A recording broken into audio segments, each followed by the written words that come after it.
Night falls slowly over the ruins of an old European monastery. Stone walls, cracked by centuries of frost and war, stand in silence. No banners fly here. No crowns remain.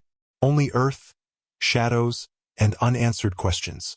Somewhere beneath this ground, beneath layers of forgotten prayers and rewritten chronicles, lies the memory of a kingdom that once ruled Western Europe and then vanished almost without a sound. History often remembers its endings with fire. Cities burn. Kings are executed. Armies clash beneath blood-red skies.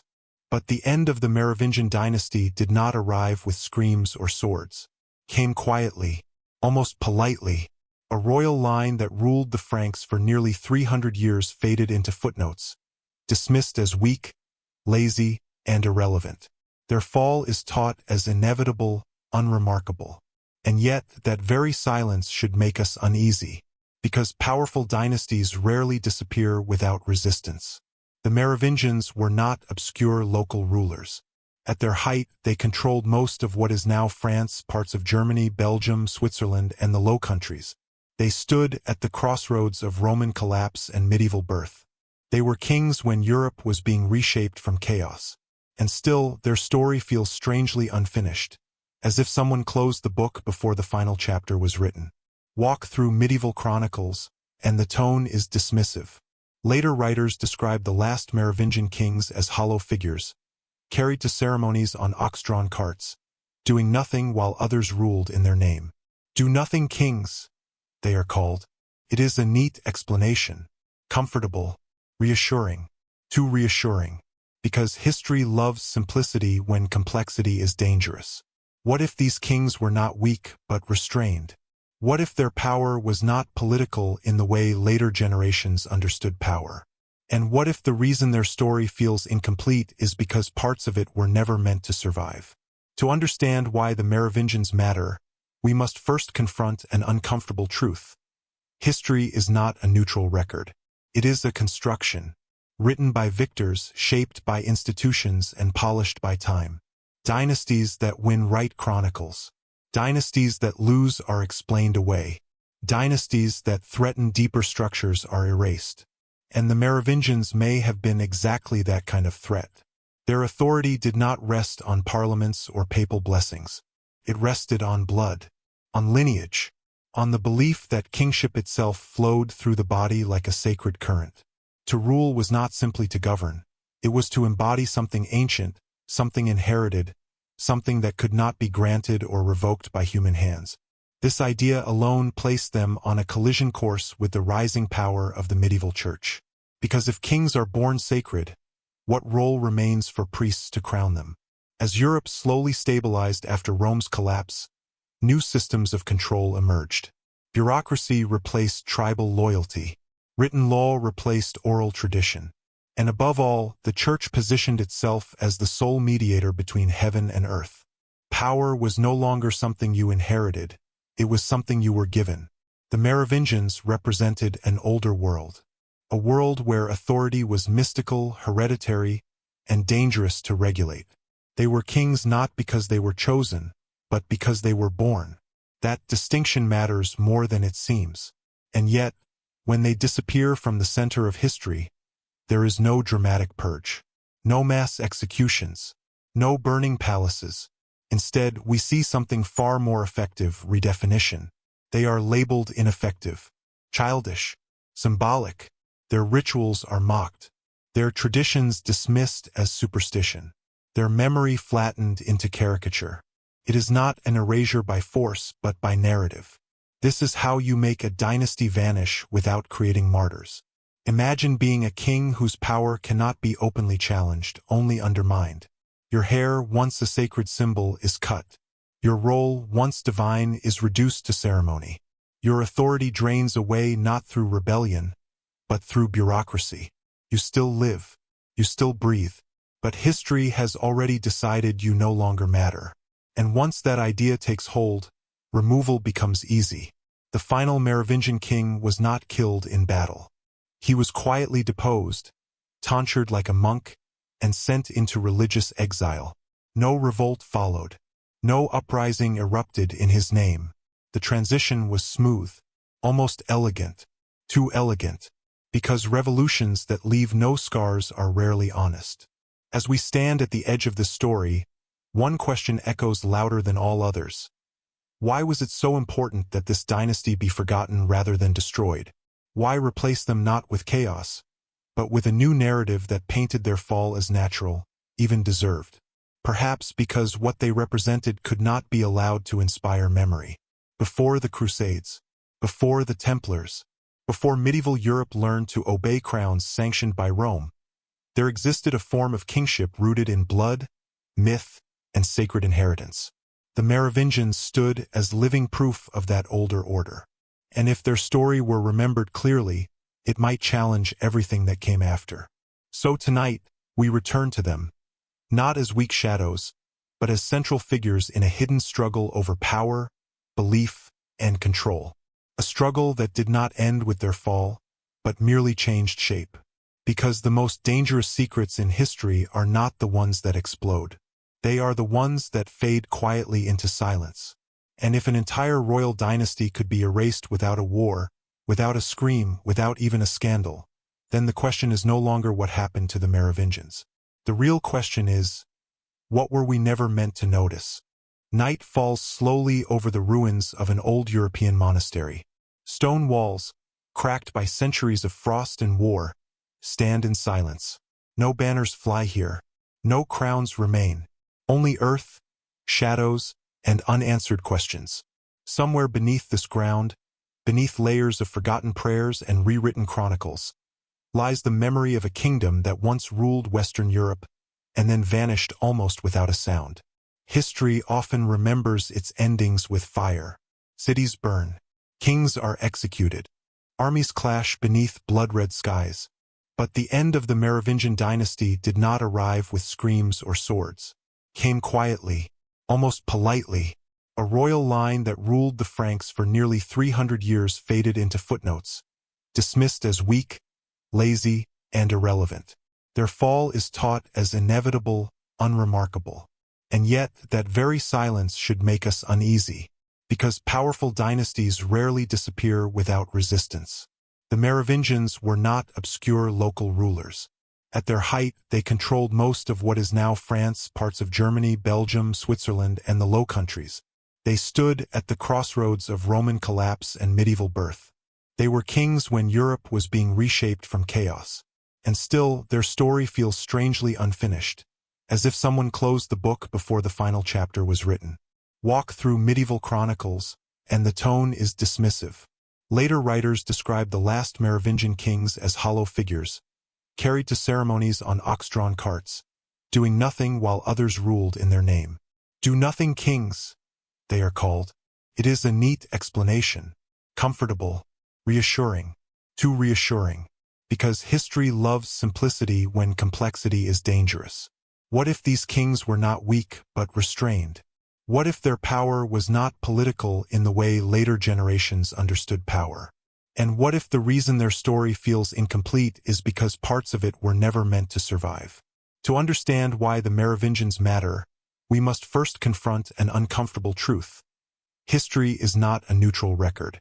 It is a construction, written by victors, shaped by institutions, and polished by time.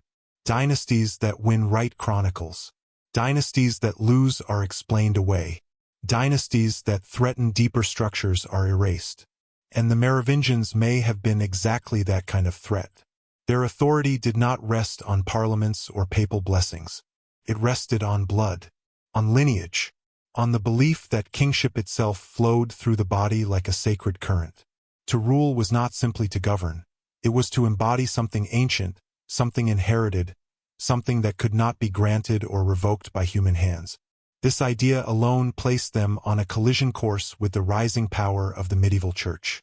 Because if kings are born sacred, what role remains for priests to crown them?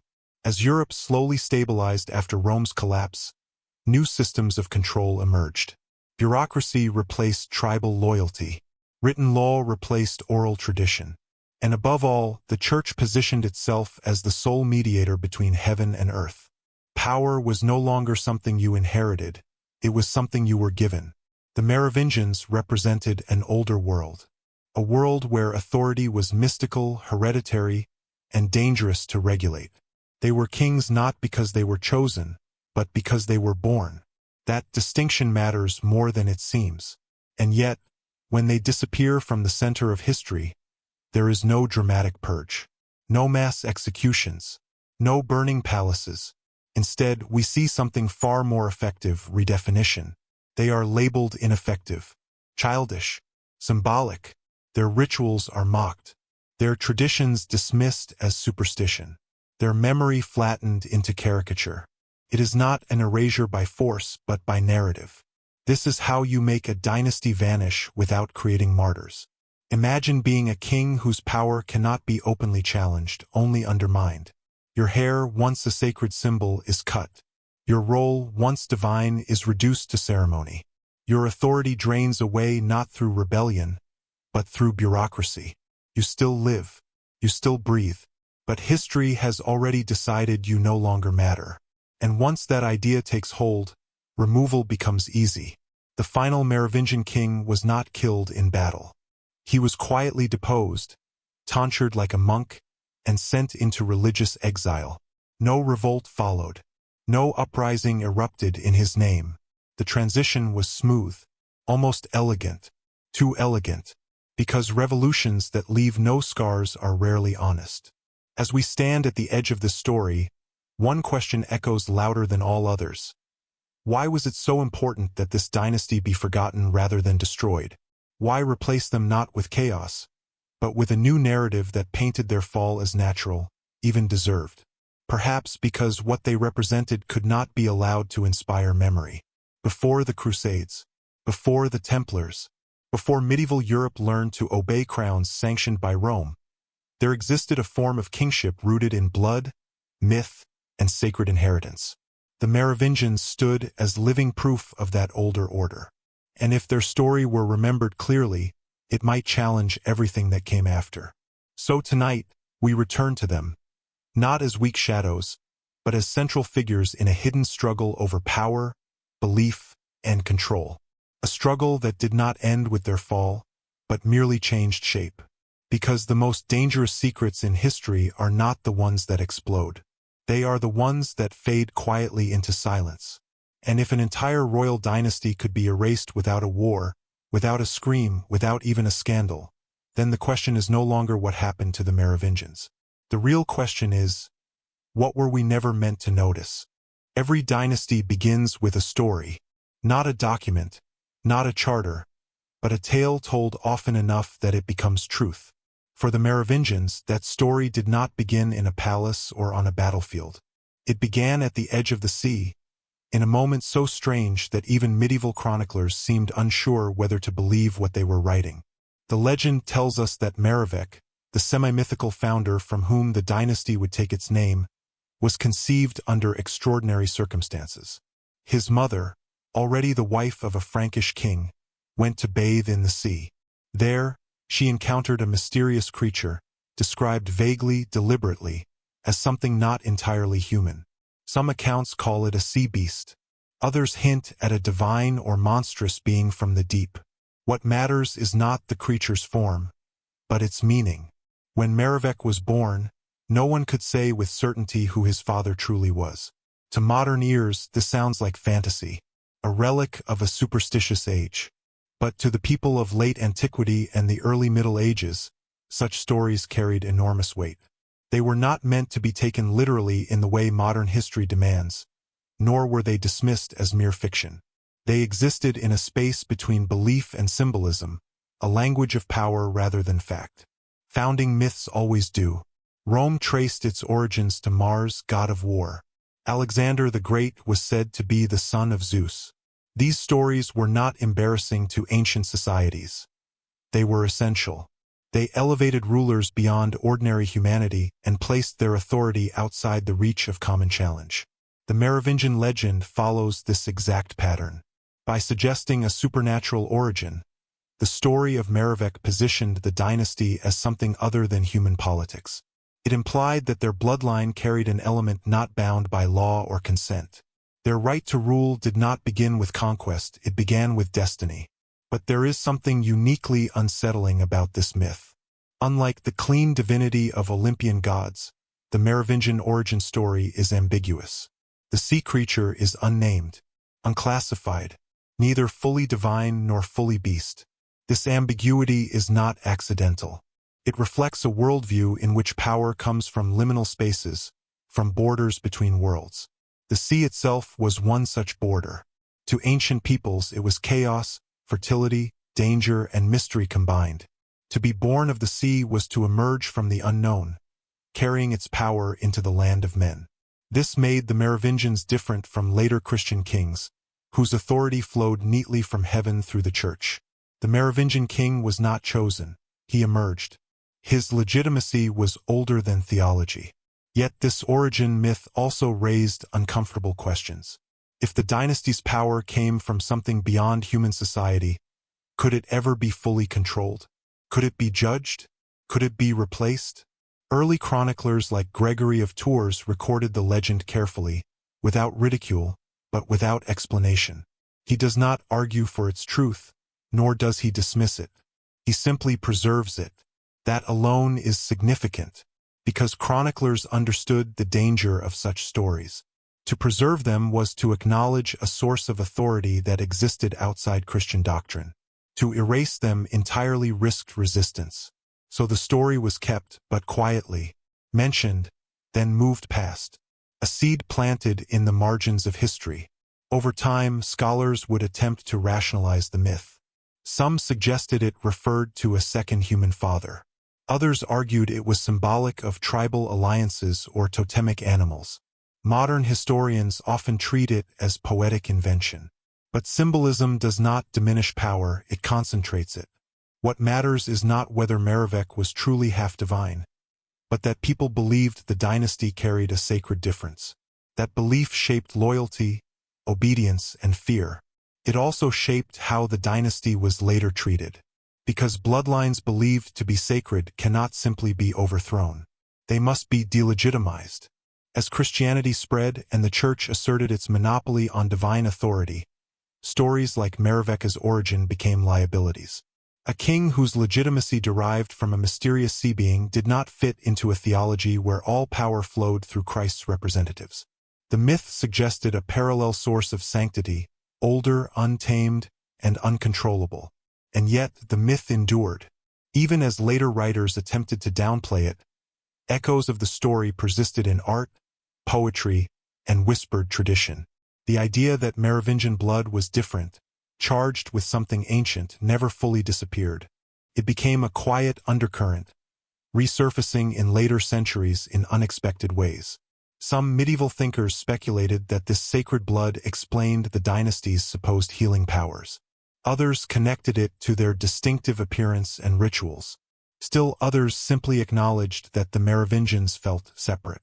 This sense of separation mattered, because when the dynasty began to lose political power, this mythic origin prevented an easy explanation. If they were divinely marked, why were they failing? If they were chosen by fate, why were they being sidelined? The answer could not be openly stated. So instead, history reframed the myth as embarrassment. The supernatural became silly. The sea beast became a joke. The sacred became primitive. By stripping the story of dignity, later chroniclers neutralized its threat. But stripping meaning from a myth does not erase its influence. It only hides it. In many ways, the legend of Merovec foreshadows the entire fate of the Merovingians. A dynasty born from mystery would itself become a mystery. A bloodline said to emerge from the sea would eventually sink beneath the surface of history, visible only in fragments and ripples. And perhaps that is why this origin story was preserved at all. Not as a claim to be believed, but as a clue. A reminder that before written law, before papal crowns, before medieval institutions, there existed a kind of authority that did not ask permission. Authority rooted in myth, in blood, and in the human need to believe that some rulers are not made but born. The Merovingians built their kingdom on that belief. And when the world changed, when belief itself became something that could be regulated and approved, that foundation became intolerable. The sea does not obey borders. Its creatures cannot be catalogued. Its depths remain unseen. To claim descent from it was to claim freedom from control. And history, when it feels threatened, always seeks to control what it cannot destroy. So the story of Merovec remains. Strange, unresolved, and deliberately vague. A myth that refuses to settle into either truth or fiction. Just like the dynasty it created. By the late 5th century, the Merovingian kingdom had begun to take a more recognizable shape. Clovis, grandson of Merovec, or at least a man claiming that lineage, stood at the center of a turbulent Europe where Roman authority had dissolved, and tribal powers scrambled to claim dominance. Yet Clovis' ascent was not merely a story of conquest. It was a story of negotiation with forces far larger than armies. Faith, destiny, and the delicate balance between divine favor and political ambition. Clovis was a warrior king in the truest sense. His campaigns were brutal and calculated, designed to unite fractious Frankish tribes under a single banner. Yet his victory was never solely about military skill. It was also about perception, about convincing both the people and the elites that his rule was sanctioned by powers beyond the visible world. In a society where belief and reality were tightly entwined, the line between politics and the sacred was often invisible. Success on the battlefield was interpreted as evidence of divine favor. Failure could be seen as a curse or a sign of lost legitimacy. It was within this context that Clovis made a decision that would reshape not only his dynasty but the future of Europe. His conversion to Christianity. The story is familiar, told in countless histories and chronicles. During a critical battle against a rival tribe, Clovis vowed that if he were victorious, he would convert to the faith of his wife, Clotilde, a Burgundian princess and devout Christian. Victory came, and Clovis kept his promise. He was baptized in Reims, an act that would seem, on the surface, simple and personal. Yet the implications were anything but ordinary.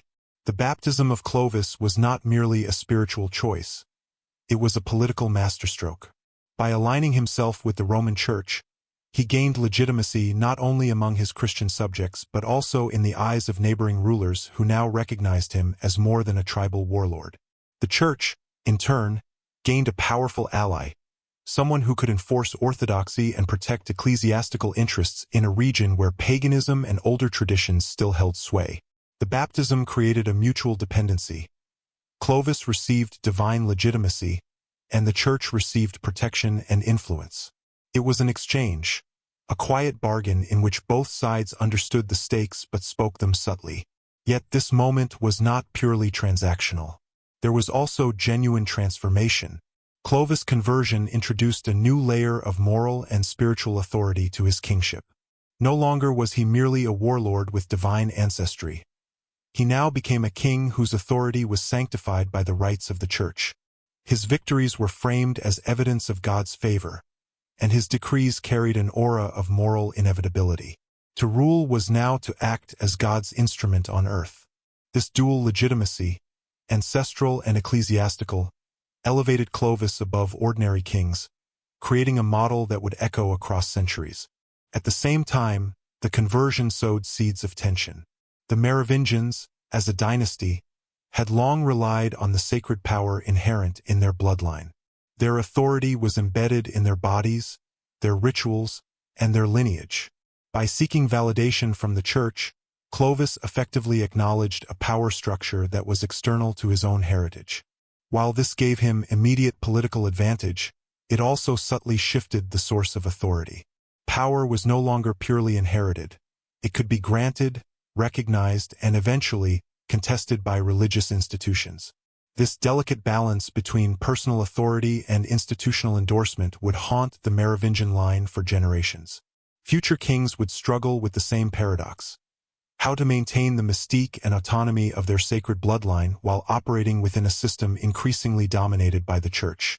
It was a tension that would eventually contribute to their decline, though at this stage it was invisible to most observers. Clovis' unification of the Frankish tribes was as much psychological as it was territorial.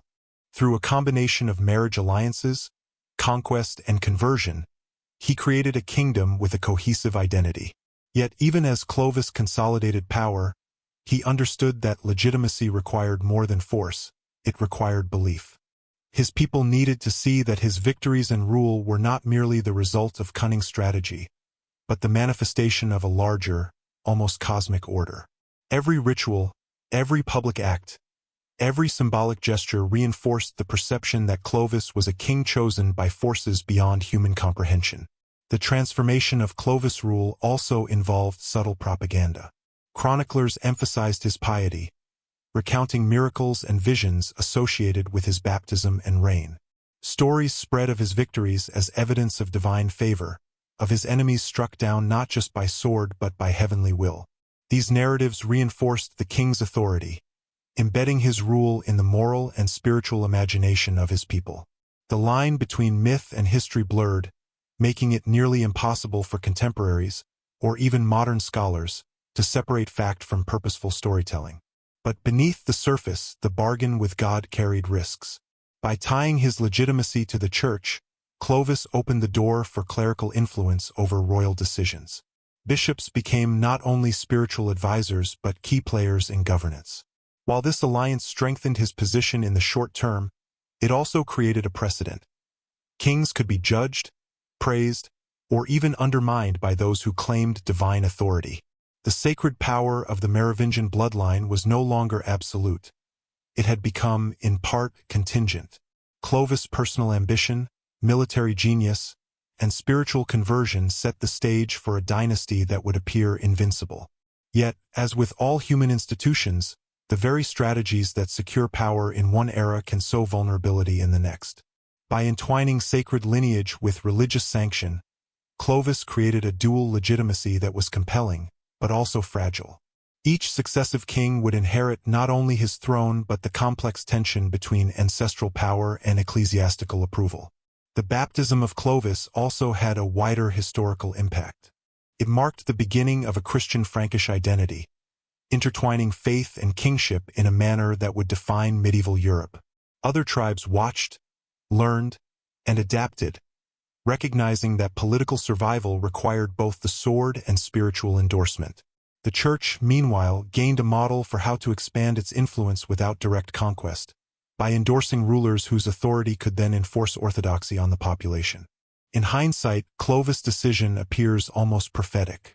By converting to Christianity, he set in motion a chain of events that would elevate the Church, shape European geopolitics, and transform the very idea of kingship.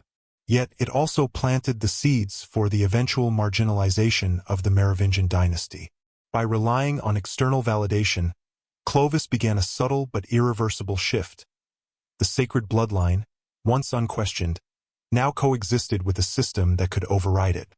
The tension between inherited divine power and institutional legitimacy would define the dynasty's legacy. While Clovis' victories and conversions secured his place in history, they also made future Merovingians dependent on forces outside their control. The kings who followed could claim ancestry, long hair, and sacred blood, but the Church could now question, validate, or ignore that claim at will. Authority, once intrinsic, became negotiable.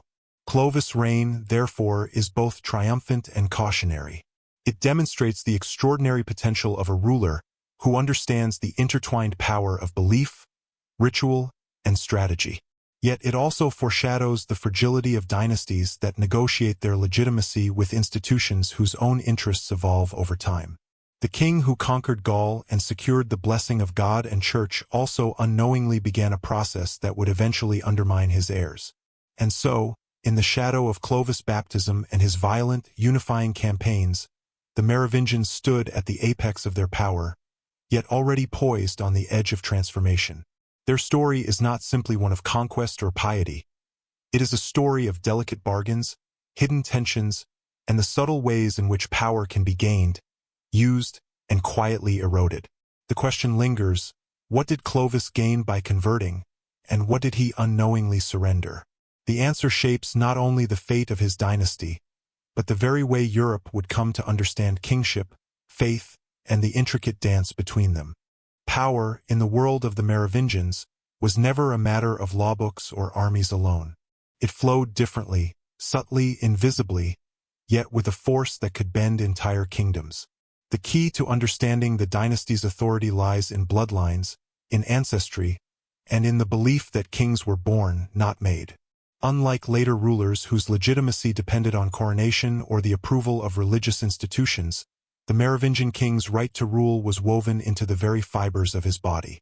The Franks believed that kingship was sacred, a tangible inheritance passed from parent to child.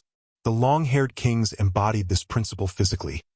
Their hair, uncut from birth until death, symbolized their divine essence. But it was more than a symbol.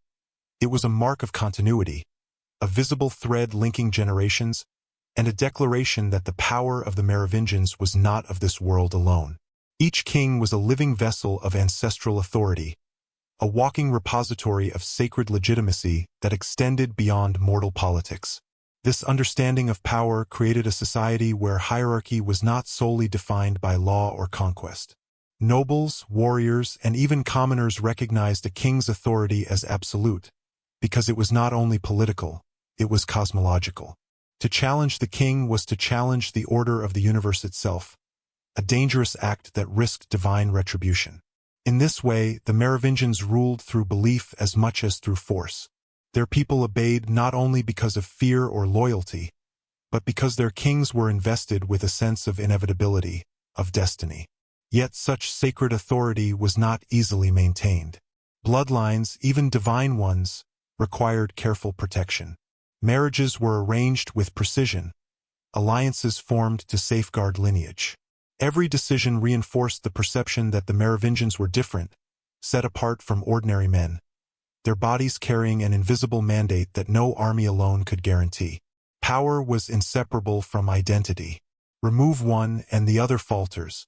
The intertwining of blood and authority also shaped succession. Unlike modern monarchies, where primogeniture often determines inheritance, early Merovingian kingship involved complex negotiations among family members, nobles, and tribal leaders. Disputes over succession were common, yet they were always framed within the sacred context of blood. Even when violence erupted between brothers or cousins, the underlying assumption remained.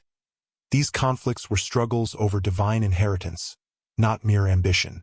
The victor's right to rule was not just practical, it was predestined. This emphasis on sacred ancestry extended to the rituals surrounding kingship. The ceremonial life of a Merovingian king was meticulously crafted to reinforce his supernatural legitimacy. Coronations, though different from later medieval rites, involved elements that tied the king to divine favor. Prayers, blessings, and public demonstrations of piety intertwined with symbols of power that had been handed down for generations. The king's physical presence, his long hair, his posture, his very manner, served as a daily reminder that authority resided in the bloodline. And yet, while ancestry was paramount, it was not absolute. The Merovingians were acutely aware of the fragile balance between innate authority and practical power. A king without support from nobles or warriors could still be challenged, imprisoned, or even killed. The sacred bloodline provided legitimacy, but it could not substitute for strategic alliances, military prowess, or political acumen.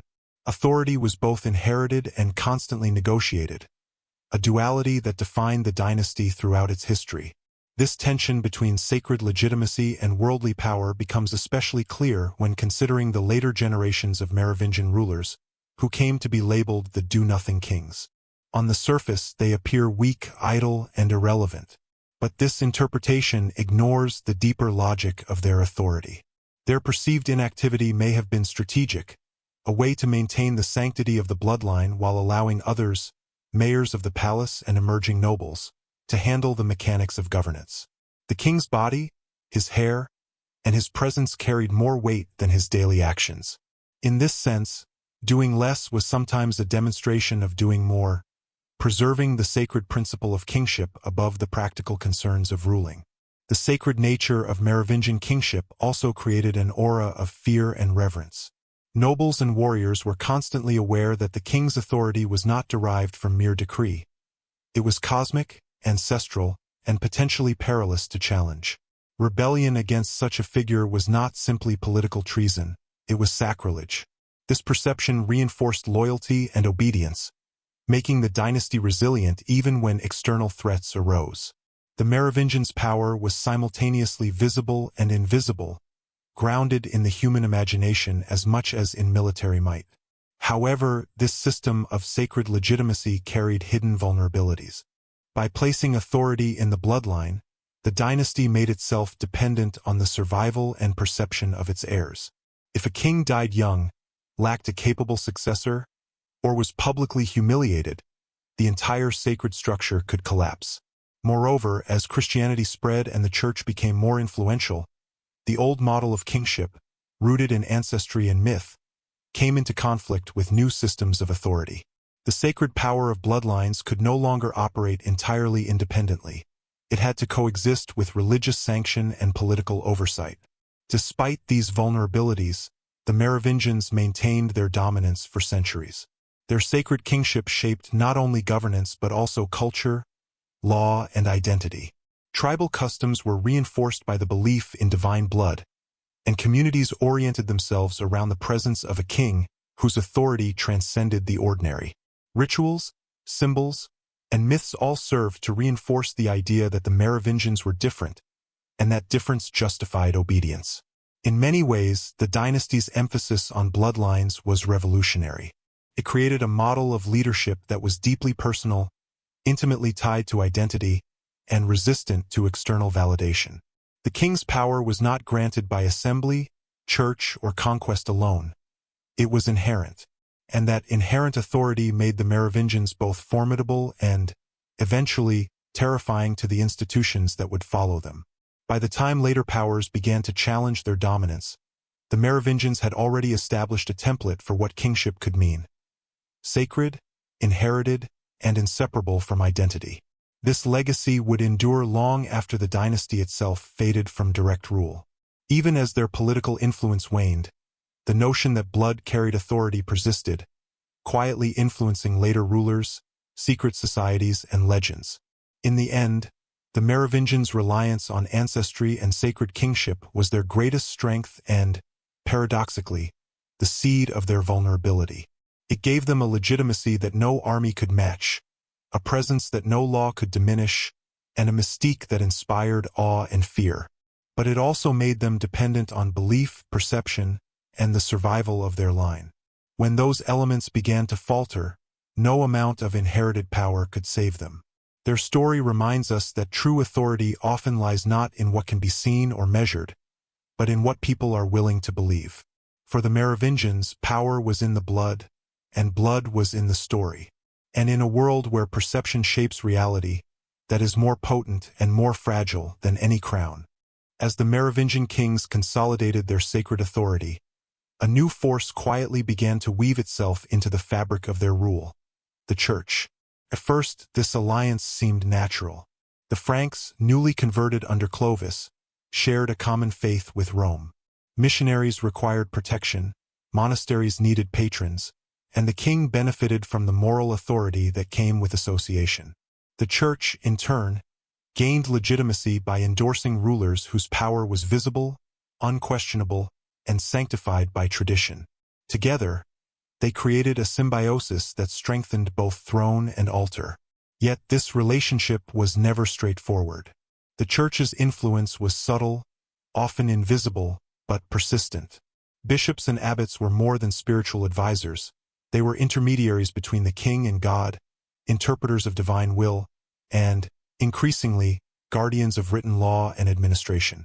In a world still emerging from the collapse of Roman bureaucracy, the Church became a stabilizing force, offering systems of record-keeping, dispute resolution, and territorial oversight. A king who understood this alliance could amplify his power. A king who misjudged it risked being overshadowed. For the early Merovingians, cooperation was practical. Religious endorsement reinforced sacred bloodlines. The public rites of baptism, blessing, and liturgical celebration presented the king not merely as a warrior or leader, but as a vessel of divine authority. The Church's presence gave a visible imprimatur to what had once been intangible. A king whose legitimacy came from his blood now also carried the imprimatur of divine approval through ecclesiastical ritual. In a society where belief equaled power, this was immensely valuable. But such dependence carried hidden dangers. By accepting the church's endorsement, a king tacitly acknowledged a parallel hierarchy of power, one that could, over time, constrain him. Bishops were not simply advisors. They were interpreters of morality and law, with access to an authority the king could not easily contest. The sacred Merovingian lineage, once absolute in its perceived sanctity, now coexisted with an institution whose reach extended beyond the temporal realm. This created a delicate tension.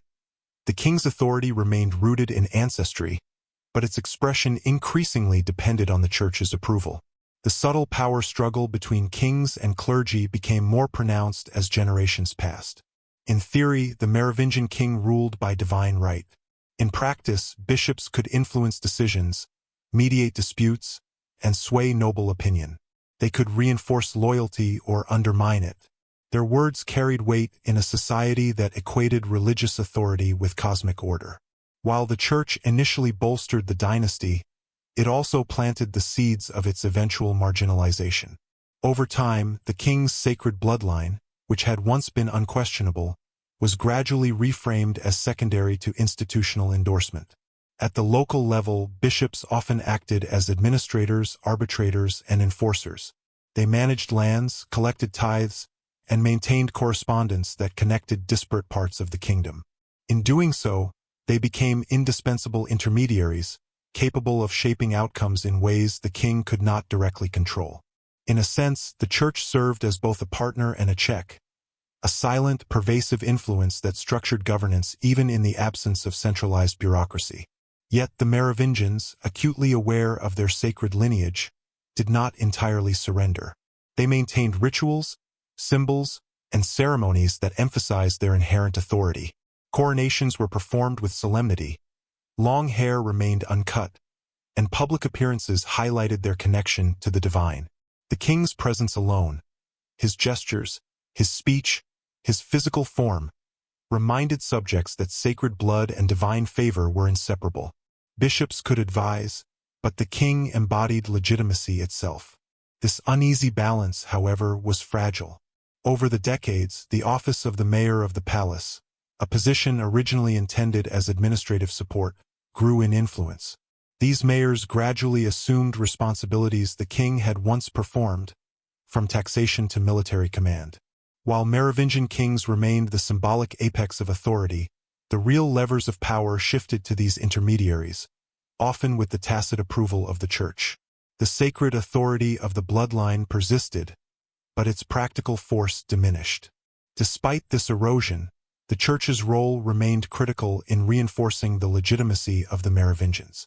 Religious narratives, chronicles, and hagiographies depicted the kings as chosen by God, victorious in battle because of divine favor, and morally sanctioned to rule. Public ceremonies and liturgical celebrations ensured that the king's authority was recognized not just politically but spiritually. Even when the king's personal capabilities were limited, the church's backing could maintain the appearance of complete sovereignty. Yet there were costs to this alliance. Kings who over-relied on ecclesiastical support risked being perceived as puppet rulers, their sacred authority undermined by the very institution that validated it. A king who attempted to assert independence faced opposition framed not as political rebellion but as moral and religious transgression. The church's power was subtle, embedded in belief and practice, but effective. It shaped perception, guided loyalty, and defined acceptable behavior. Over time, the sacred bloodline became increasingly dependent on the structures it had once stood apart from.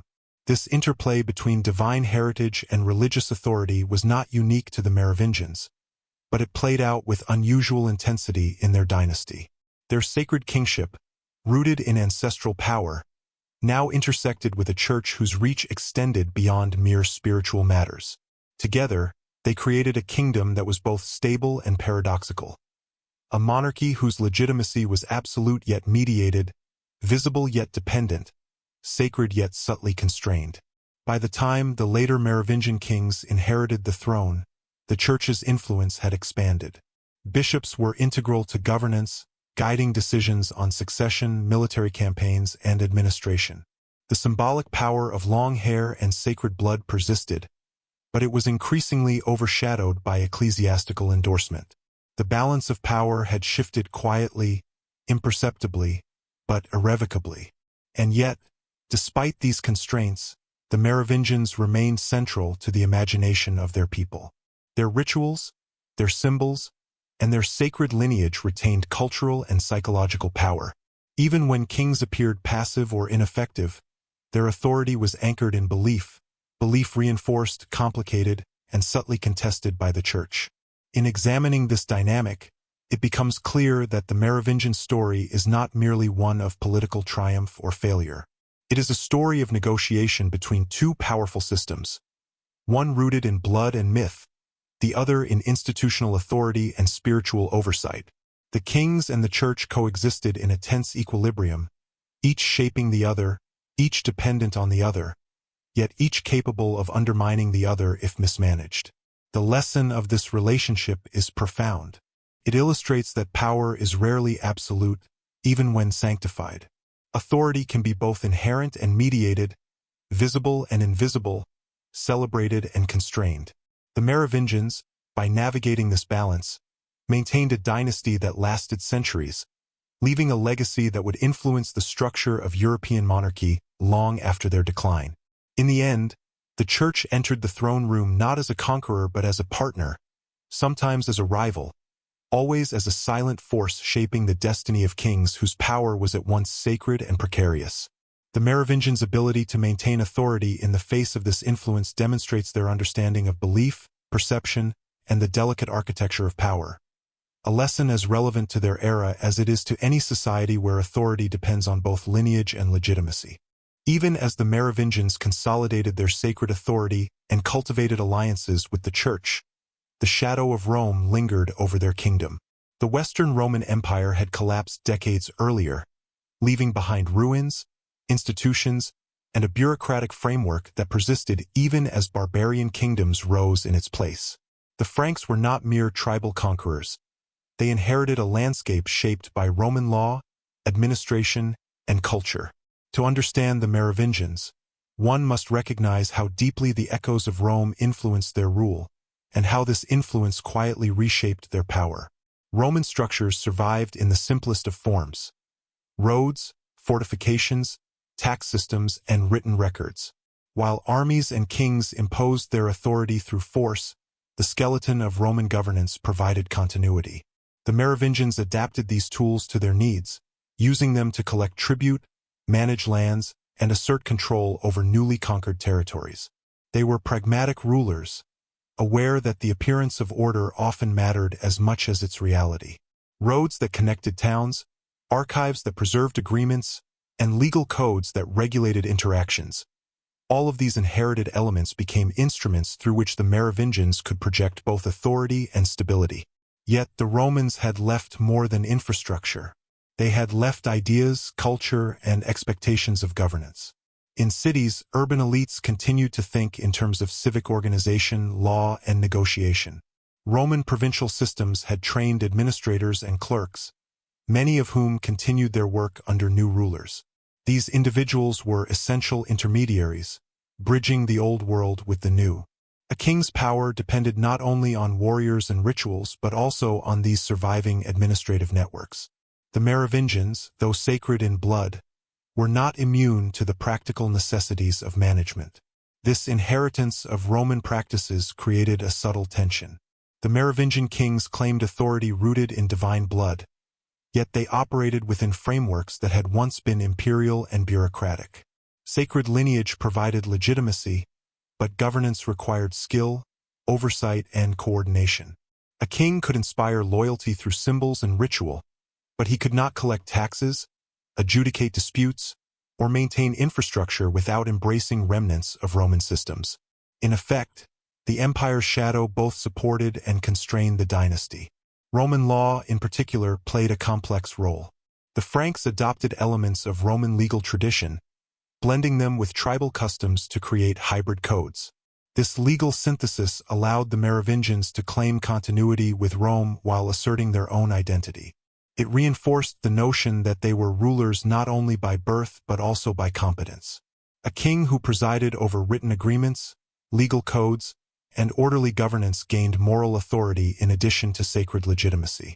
Yet, as with other inherited systems, reliance on Roman structures introduced dependencies.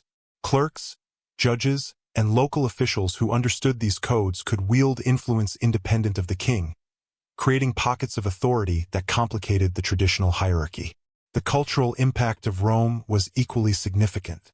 Latin remained the language of record, administration, and elite communication. Literacy, rare among the population, persisted among clerics, scribes, and Romanized elites. Monasteries preserved texts, recorded histories, and maintained correspondence across regions. This cultural continuity allowed the Merovingians to engage with neighboring powers on terms inherited from Rome, enhancing diplomatic credibility. Yet it also placed them in a delicate position. They had to navigate Roman traditions while maintaining the distinct identity and sacred aura that set them apart as Merovingian rulers. In military terms, the shadow of Rome was no less present. Fortifications, strategic roadways, and knowledge of Roman tactics informed Frankish campaigns. While the Merovingians relied on warrior bands and tribal levies, the strategic infrastructure left behind by Rome amplified their effectiveness. Towns, forts, and river crossings became points of control, allowing the kings to project power over larger territories than might otherwise have been possible.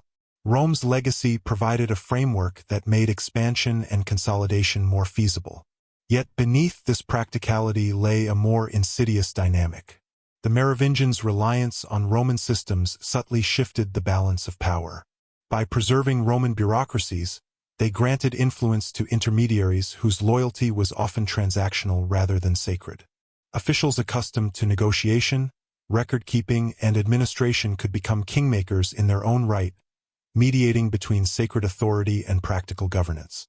Over time, this dynamic would contribute to the rise of the mayors of the palace, officials who increasingly exercised power behind the throne, while the kings themselves retained symbolic authority.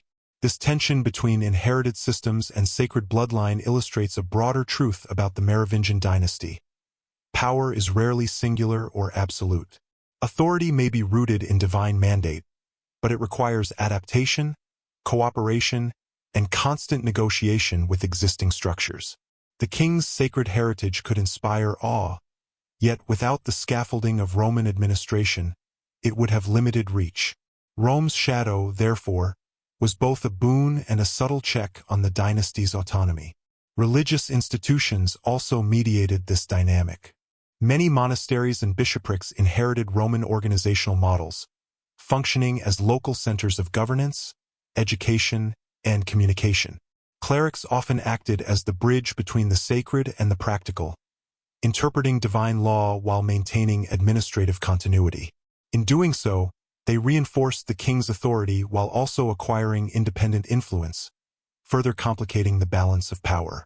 The sacred and the secular became intertwined in ways that made the Merovingians both formidable and vulnerable. The persistence of Roman influence also shaped perceptions of legitimacy. To rule effectively, a Merovingian king needed to demonstrate competence in both sacred and practical realms. Success required battlefield prowess, ritual observance, and administrative acumen. Failure in any domain could undermine the perception of divine favor. In this way, the shadow of Rome acted as both support and mirror. It provided tools to extend authority, but also establish standards by which the king's rule could be measured. By the end of the 7th century, the combined weight of sacred bloodlines, ecclesiastical influence, and Roman legacy created a kingdom that was complex and multi-layered. Kings appeared divinely sanctioned yet were dependent on bureaucratic intermediaries. They ruled with symbolic authority but required practical cooperation. Their power was absolute in theory yet negotiated in practice.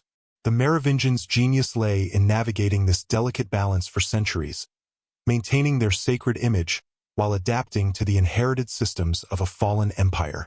And yet, it was precisely these inherited systems that would sow the seeds of their eventual decline. The same infrastructure that enabled efficient governance also empowered intermediaries and institutions that could subtly undermine the king. Sacred bloodlines, once unquestionable, became vulnerable to bureaucratic mediation. Authority, while divine in origin, was no longer entirely self-contained. The Merovingians' reliance on Rome's shadow was a double-edged sword. It strengthened them in the short term, but made them dependent on systems they could not fully control. Ultimately, the Merovingian story is inseparable from the ghost of Rome. The empire had fallen, but its structures, culture, and ideas persisted, shaping the possibilities and limits of kingship. The dynasty's sacred authority existed alongside inherited systems of administration, law, and culture, creating a tension that would define their reign. Their kings were simultaneously rulers of men and vessels of myth, managing both tangible power and intangible legitimacy in a landscape haunted by the remnants of an empire that had once ruled all of Western Europe. In the end, understanding the Merovingians requires recognizing this intricate interplay: sacred blood, ecclesiastical partnership, and Roman inheritance. Together, these forces created a dynasty that could dominate the early medieval world, yet also made it susceptible to quiet undermining. Power, it seems, is rarely absolute, especially when it must coexist with the lingering echoes of a civilization long gone. While the Merovingian kings embodied sacred authority and navigated the lingering structures of Rome, another power quietly emerged in the shadows of their court: the mayors of the palace. Originally intended as household stewards and administrators, these figures began as servants to the king, managing estates, overseeing finances, and coordinating the day-to-day functions of the royal household. At first glance, their role seemed entirely practical, mere aides to the sacred king, supporting his rule without challenging it. Yet over time, these mayors became something far more consequential: kingmakers in every sense of the word. The rise of the mayors of the palace reflects the broader evolution of Merovingian governance. As the sacred kings increasingly relied on intermediaries, clerics, nobles, and administrators to maintain order, the position of mayor acquired both visibility and influence. These men were literate, politically savvy, and deeply familiar with the mechanisms of governance inherited from Rome. Unlike the kings, whose authority rested largely on sacred symbolism, the mayor's power was tangible. They controlled armies, collected taxes, administered justice, and coordinated the complex machinery of state. Over time, this practical control became a parallel authority that could rival and eventually overshadow the symbolic power of the kings themselves. The transformation of the mayors from stewards to power brokers was gradual but inevitable. Kings who delegated responsibility out of necessity, whether due to youth, incapacity, or ritualized inaction, created space for these officials to assert their influence. Their proximity to the levers of daily governance allowed them to manipulate outcomes, build networks of loyalty among nobles and warriors, and establish reputations for competence that the sacred kings, often distant and ceremonial, could not match. The very structure of the court, designed to support the king, inadvertently facilitated the rise of these potent intermediaries. This dynamic created a new political reality. The Merovingians remained kings in title, in ritual, and in myth, but the mayors of the palace controlled the substance of rule. They commanded armies, executed laws, and decided succession in practice, even as the sacred bloodline retained the outward aura of legitimacy.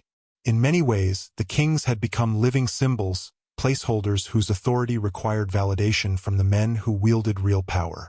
This inversion, where symbolic legitimacy and practical authority diverged, would have profound consequences for the dynasty's survival. The ascent of the mayors was aided, ironically, by the very sacredness of the kings they served. The Merovingian rulers' ritualized inaction, often interpreted by contemporaries as weakness, was in fact a strategic preservation of mystique. The kings remained untouchable in a symbolic sense, untarnished by the messy affairs of administration and war. But this detachment allowed mayors to operate with near-complete autonomy, managing the kingdom's affairs while the kings remained above the fray. Power, in effect, had shifted quietly, almost imperceptibly, from sacred bloodline to bureaucratic competence. Historical examples illustrate the consequences of this shift. Figures like Charles Martel, a mayor of the palace in the early 8th century, wielded military and political authority far beyond that of the kings he technically served. His victories in battle, his control over nobles, and his ability to enforce policy demonstrated that the office of mayor had evolved into a position of de facto sovereignty. Meanwhile, the Merovingian kings, though still ritually crowned and publicly revered, had become ceremonial actors, their sacred aura preserved while their ability to govern was eclipsed. The rise of the mayors also had broader social and political implications.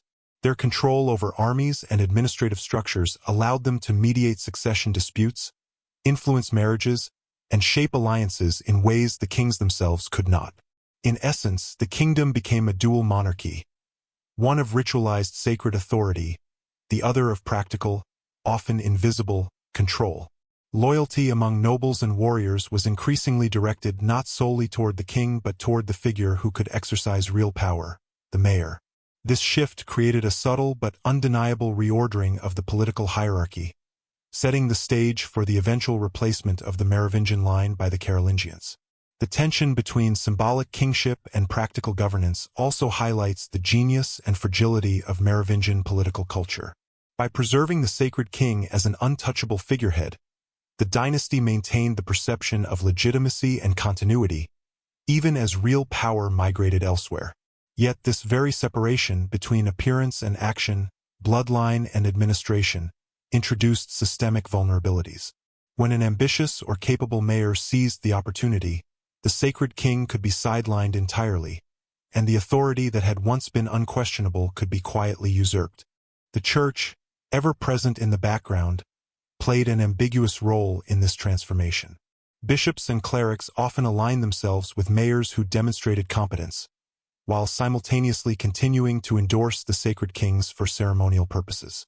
This dual loyalty reinforced the emerging power of the mayors without publicly undermining the monarchy. Religious sanction, once a direct validation of kingship, became a more complex instrument, capable of legitimizing those who controlled the machinery of governance rather than the mystical bloodline alone. Yet despite these shifts, the Merovingians retained cultural and psychological dominance. The long-haired kings remained potent symbols of divine authority, their image suffused with historical and mythic weight. Public ceremonies, marriages, and ritual observances maintained their centrality in the minds of subjects, even as day-to-day governance passed to intermediaries. The contrast between visible sacredness and hidden control became a defining feature of Merovingian politics, illustrating how power can exist in multiple dimensions: symbolic, practical, and negotiated.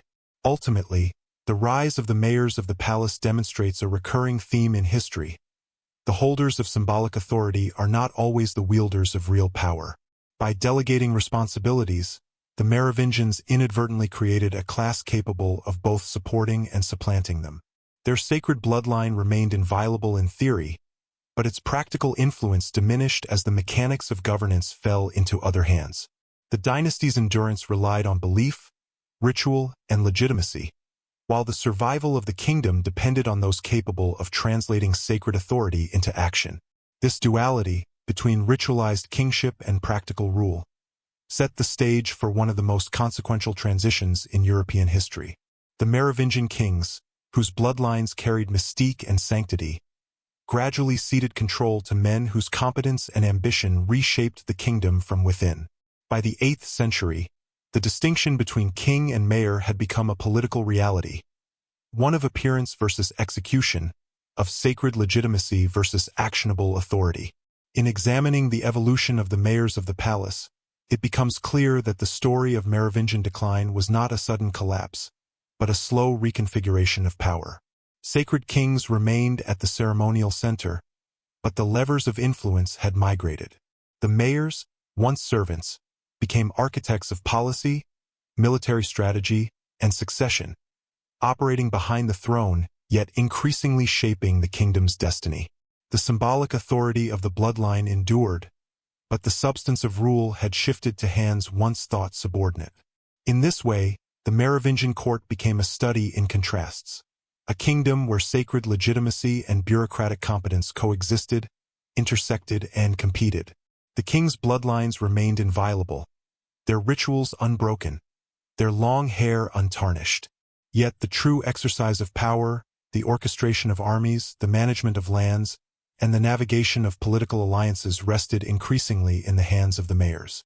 This quiet shift, subtle but irreversible, would ultimately redefine the nature of kingship in Western Europe and pave the way for a new dynasty to rise from the shadows of the old. The Merovingian kings who followed Clovis often appear in historical records as passive, ineffective, or even indulgent, earning the enduring label of Royce-Fainéants, the do-nothing kings. At first glance, this characterization seems damning. Kings who supposedly abandoned governance while mayors of the palace exercised real authority, leaving the dynasty vulnerable and eventually expendable. Yet this simplistic narrative conceals a more complex reality. Beneath the surface of apparent inactivity lies a deliberate, strategic, and culturally coherent approach to rulership that was deeply entwined with sacred kingship. The term do-nothing king reflects a specific perspective, largely written by those who benefited from the erosion of Merovingian power. Chroniclers, often ecclesiastics aligned with emerging political structures, described later Merovingian rulers as weak, detached, and ceremonial, emphasizing their failure to act decisively in governance. But such accounts overlook the unique nature of Merovingian authority. These kings were not simply lazy. They ruled in a way that preserved the sanctity of their lineage while allowing administrative, military, and fiscal responsibilities to be managed by intermediaries such as mayors of the palace and bishops. Their power was sacred and symbolic, not necessarily operational. Understanding this requires examining the fundamental philosophy of Merovingian kingship. Authority was not rooted in daily management or bureaucratic competence, but in the perceived sanctity of the king himself. Long hair, sacred bloodlines, and ritualized behavior communicated legitimacy to the people and the nobility. A king's mere presence, his participation in ceremonial acts, and the continuity of his line were sufficient to command loyalty and maintain order. From this perspective, direct involvement in mundane administrative tasks could even undermine the symbolic authority that constituted the essence of his rule. Doing less, paradoxically, was a way of doing more, preserving the aura of sacred kingship while delegating practical matters to competent intermediaries. This approach also reflects the changing political dynamics of the time. As the Frankish kingdom expanded and became more complex, the demands on kings increased beyond what could be managed by ritual and charisma alone. Sacred authority alone could not coordinate armies, collect taxes across vast territories, or enforce law in distant provinces. The emergence of capable mayors of the palace and clerical administrators allowed the sacred kings to maintain legitimacy without being overwhelmed by day-to-day governance. In effect, the apparent passivity of the kings created a structural advantage. Their symbolic authority remained untarnished, while practical administration became more efficient under specialized officials. However, this reliance on intermediaries carried risks. As mayors of the palace grew more powerful, their capacity to influence succession, policy, and military action increased. By the 7th century, certain mayors, such as the Arnulfing and Pippinid families, had become essential to the functioning of the kingdom. The sacred kings were no longer the sole arbiters of power. They were now figureheads whose authority depended on the goodwill, competence, and ambition of others. The very strategy that had preserved the aura of legitimacy created a parallel center of power that could, and eventually would, eclipse the kings themselves. The label do-nothing king also obscures the symbolic and ceremonial duties that the Merovingians maintained with careful precision. Kings presided over ritual assemblies, oversaw the succession of nobles, sanctioned marriages, and participated in religious ceremonies that reinforced the perception of divine favor. These activities were not idle. They were the lifeblood of sacred kingship, connecting the population to a sense of cosmic order.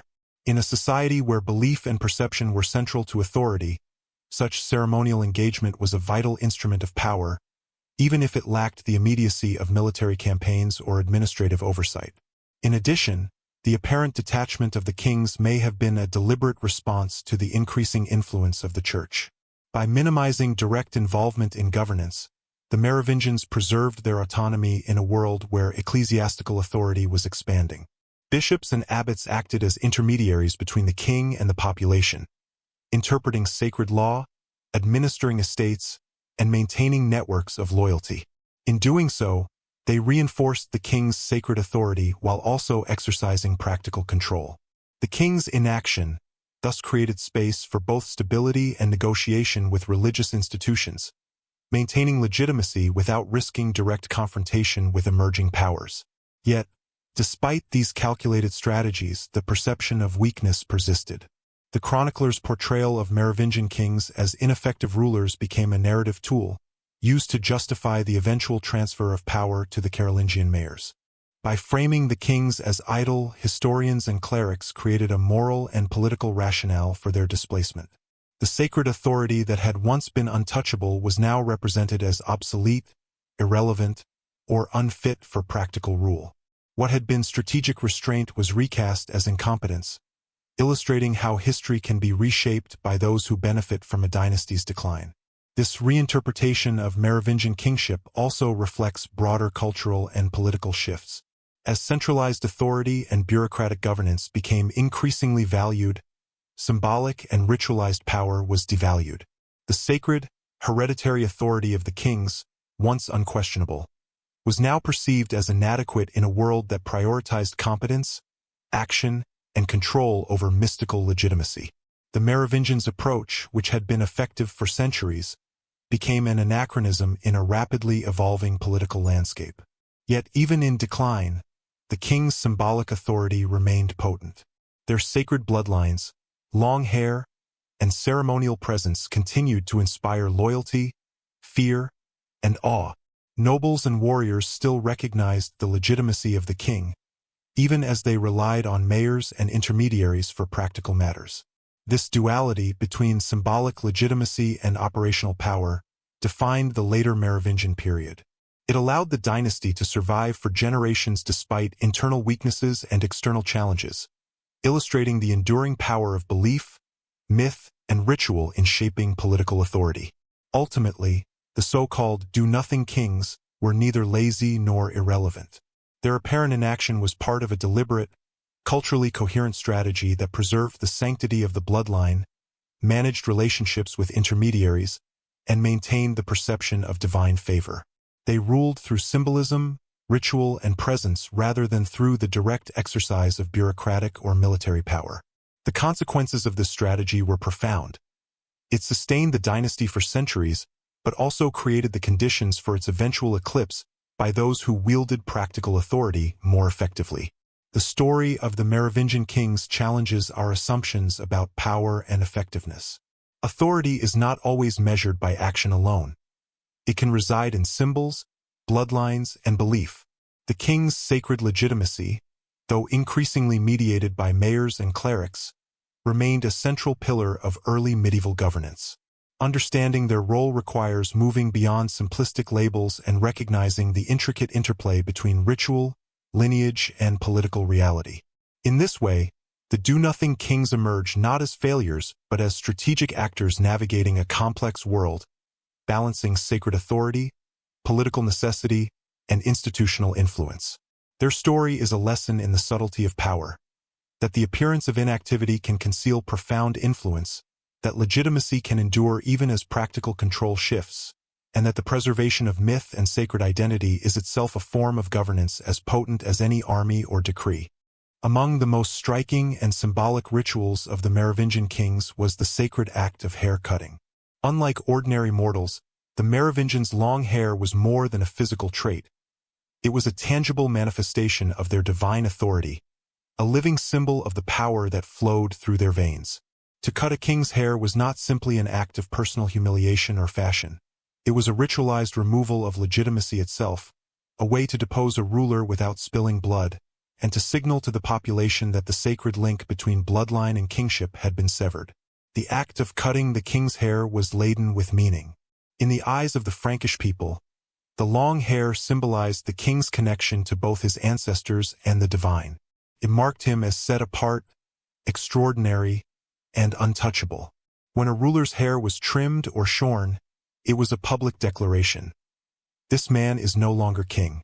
His authority, once perceived as intrinsic and sacred, had been removed, leaving behind only the human figure. The population understood this immediately. The ritual worked not through force of arms or legal decree, but through belief and symbolism, the very foundations of Merovingian power. The process was deliberate and ceremonial. Historians describe scenes in which the king was removed from the throne, brought before witnesses, and ritually tonsured. Monks or nobles performed the act, ensuring that it carried both religious and political weight. The ceremony was as much about perception as execution. The king was alive, yet the world no longer regarded him as king. Authority had been transferred not to another person necessarily but to the symbolic order itself. By controlling the narrative of kingship, those in power could manipulate both legitimacy and obedience without resorting to violence. This ritual also highlights the vulnerability inherent in a system based on sacred symbolism. The Merovingian strength, their divine bloodline, their mystique, their sacred hair, could be neutralized in a single public act. Unlike a ruler whose authority derives from armies or law, whose legitimacy is reinforced by contracts or fear, the Merovingian king's power rested on collective belief. Once that belief was challenged or reframed, the king became powerless. The cutting of hair was therefore not a cosmetic gesture but a precise and devastating political weapon, capable of dismantling centuries of authority without a battlefield confrontation. The significance of hair extended beyond ceremonial acts of deposition. It was a symbol of continuity, linking one generation of kings to the next. Royal children were allowed to grow their hair long from birth, marking them as potential rulers, vessels of sacred inheritance. Long hair was a visible signal of status and legitimacy, a constant reminder to the people that the bloodline remained unbroken and potent. When that continuity was threatened, by internal rivals, external conquest, or clerical intervention, the ritual cutting of hair served as a mechanism to redefine authority and restore order according to the emerging power structures. Interestingly, the act of haircutting also carried psychological and social implications. For the king, it was a profound personal humiliation, stripping him of the physical signifier of his sacred identity. For the populace, it was a clear demonstration that the divine favor once embodied in the king had shifted or disappeared. By focusing on such a tangible and immediate symbol, the act circumvented the complexities of legal or military justification. No argument about incompetence, succession, or betrayal was necessary. The visual and ritual act conveyed what words and decrees could not. The king's power had ended, and the sacred order had been redefined. This ritual also reflects the broader cultural understanding of authority in early medieval Europe. Power was not abstract. It was embodied, performative, and visible. Kings were human vessels of divine favor, and their bodies carried meaning as much as their actions. Symbols such as hair, regalia, and ceremonial gestures functioned as the language through which society understood legitimacy. To tamper with these symbols was to alter the very structure of authority, and the Merovingians' ritual of haircutting demonstrates how deeply symbolism governed both politics and belief. Furthermore, the ritual illustrates the interplay between secular and ecclesiastical power. While the act was often performed with noble or clerical participation, it carried both political and spiritual significance. By controlling who could cut the king's hair, and under what circumstances, intermediaries shaped the legitimacy of succession and governance. The church's involvement lent moral authority to the act, ensuring that deposition appeared not as treachery but as a restoration of cosmic and social order. The sacred hair thus became a battleground where ritual, belief, and political strategy intersected. The consequences of such ritualized removal of power were profound. Kings who had been shorn could live out their lives in obscurity, cloistered in monasteries or marginalized within their own courts. They were physically alive yet socially and politically erased. Meanwhile, new power structures, whether mayors of the palace, ambitious nobles, or church officials, could consolidate authority under the guise of restoring order. The ritual preserved stability while simultaneously enabling the quiet transfer of power. It was a masterful fusion of symbolism, psychology, and political strategy. Ultimately, the sacred act of haircutting underscores the unique nature of Merovingian kingship. Authority was not granted solely by law, military strength, or popular support. It was inherent, embodied, and recognized through shared belief. Yet this very reliance on symbolism made the kings both powerful and perilously vulnerable. A single ritual could unmake centuries of authority, proving that in a society governed by belief and perception, control over symbols was as decisive as control over armies. In this context, the cutting of a Merovingian king's hair was far more than a ceremonial gesture. It was a political act, a spiritual statement, and a cultural signal all at once. It demonstrated that power, when rooted in sacred identity, could be negotiated, challenged, and ultimately redefined. The ritual encapsulates the paradox of the Merovingians. They were kings of immense symbolic authority, yet that authority was as fragile as the belief that sustained it. Through these acts, the Merovingians preserved a system where legitimacy, ritual, and perception were inseparable. And when those symbols were stripped away, it became clear that authority was never entirely intrinsic. It was granted, recognized, and mediated by society itself. The sacred cut was both an ending and a beginning, a ceremonial death that allowed a new order to rise, while highlighting the extraordinary power that once rested in a single line of long-haired kings. The final Merovingian king, Childeric III, represents the culmination of centuries of ritualized authority, sacred lineage, and the gradual erosion of practical power. He was not a warrior king like Clovis, nor a figure whose presence commanded armies or loyalty through action. By the time of his reign in the mid-8th century, the dynasty he represented had become largely ceremonial, its authority overshadowed by the very officials it once empowered, the mayors of the palace. Yet even in his obscurity, Childeric III embodied a centuries-old system of legitimacy that had once dominated Western Europe, a system rooted in blood, ritual, and belief rather than law or force. Childeric's story is both tragic and emblematic. By the time he assumed the throne, the real power in the Frankish kingdom lay with Pepin the Short, the mayor of the palace and a member of the increasingly dominant Pippinid lineage. Pepin had already consolidated control over armies, finances, and political alliances. The Merovingian king existed, but only as a figurehead whose authority depended on recognition rather than execution. Childeric's position demonstrates the paradox of later Merovingian rule. Kings remained sacred symbols, yet their capacity to govern had been quietly usurped by intermediaries who wielded the instruments of real power. The manner of Childeric's deposition further underscores the symbolic nature of Merovingian authority. In 751, Pepin approached Pope Zachary to legitimize the removal of Childeric III. The Pope's approval was crucial, for it framed the transfer of power not as rebellion or usurpation but as a restoration of legitimate governance under divine guidance. Childeric's hair was shorn, and he was tonsured, a ritual act that formally ended his kingship without bloodshed. The king was sent into monastic exile, a quiet removal from power that preserved social stability while erasing his influence. Though alive, he no longer existed as a ruler. In this ceremonial act, the centuries-old system of sacred kingship was rendered powerless, replaced by a new order in which authority derived from institutional and military strength rather than mystical inheritance. This deposition reveals the inherent vulnerability of a power structure reliant on symbolism. The Merovingians' legitimacy had endured for centuries because it was perceived as absolute, divinely sanctioned, and unchallengeable.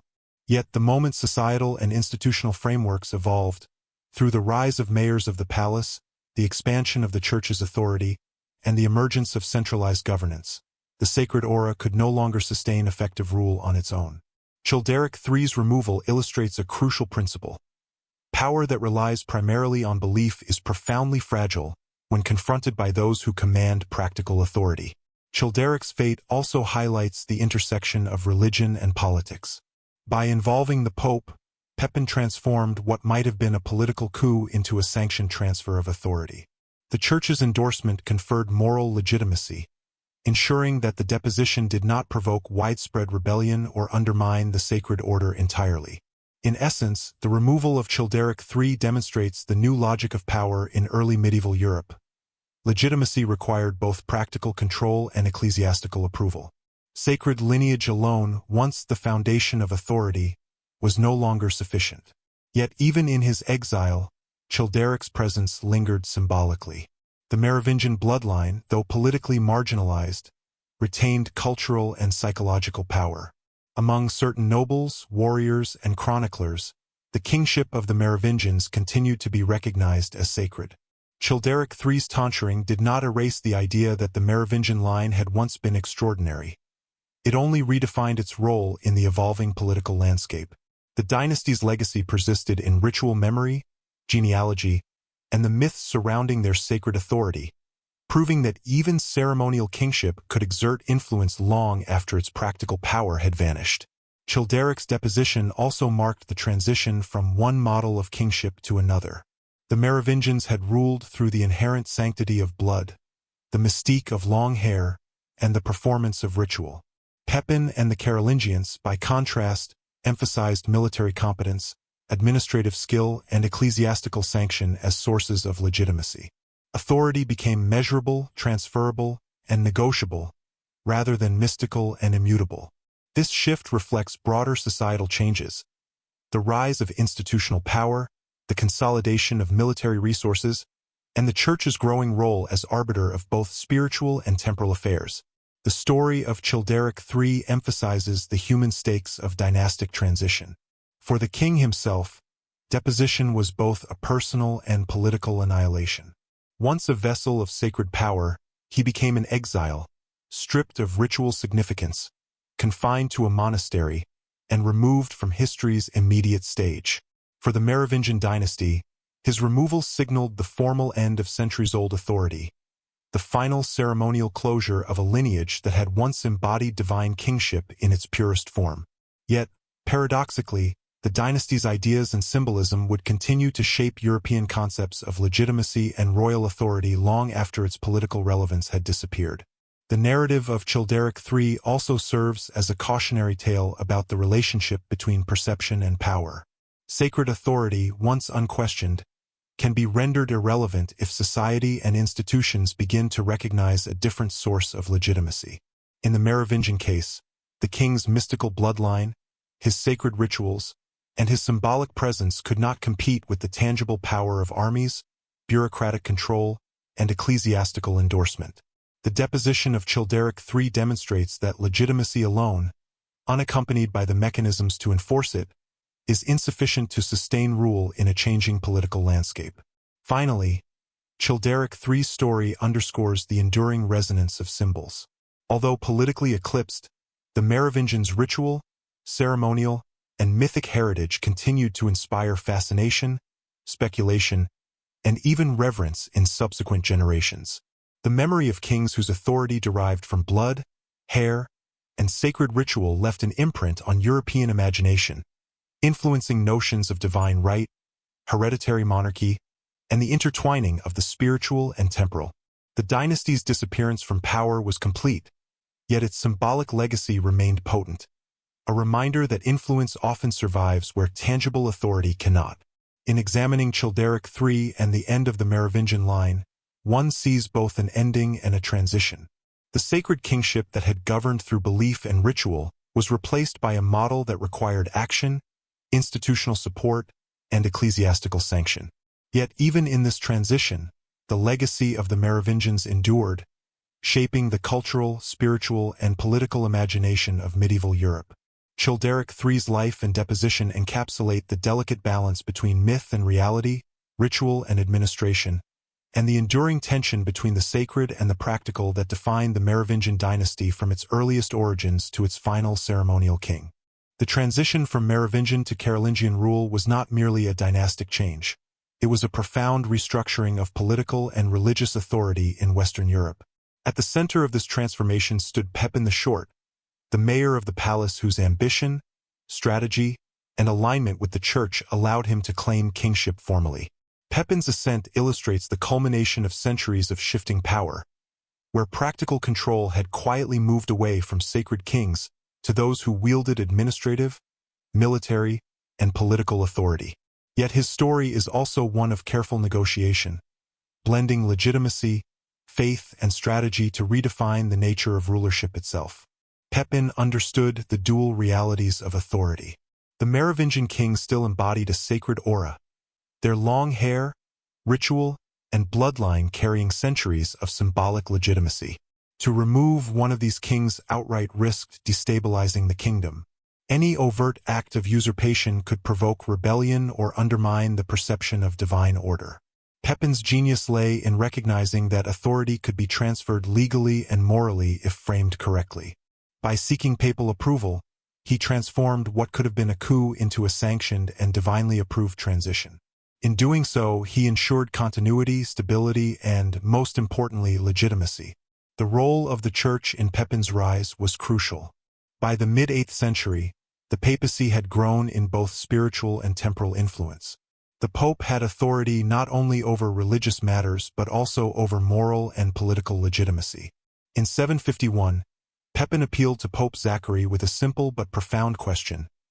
Who should be king, the man who holds the power or the man who merely bears the title? The answer granted Pepin a moral and religious endorsement that redefined kingship.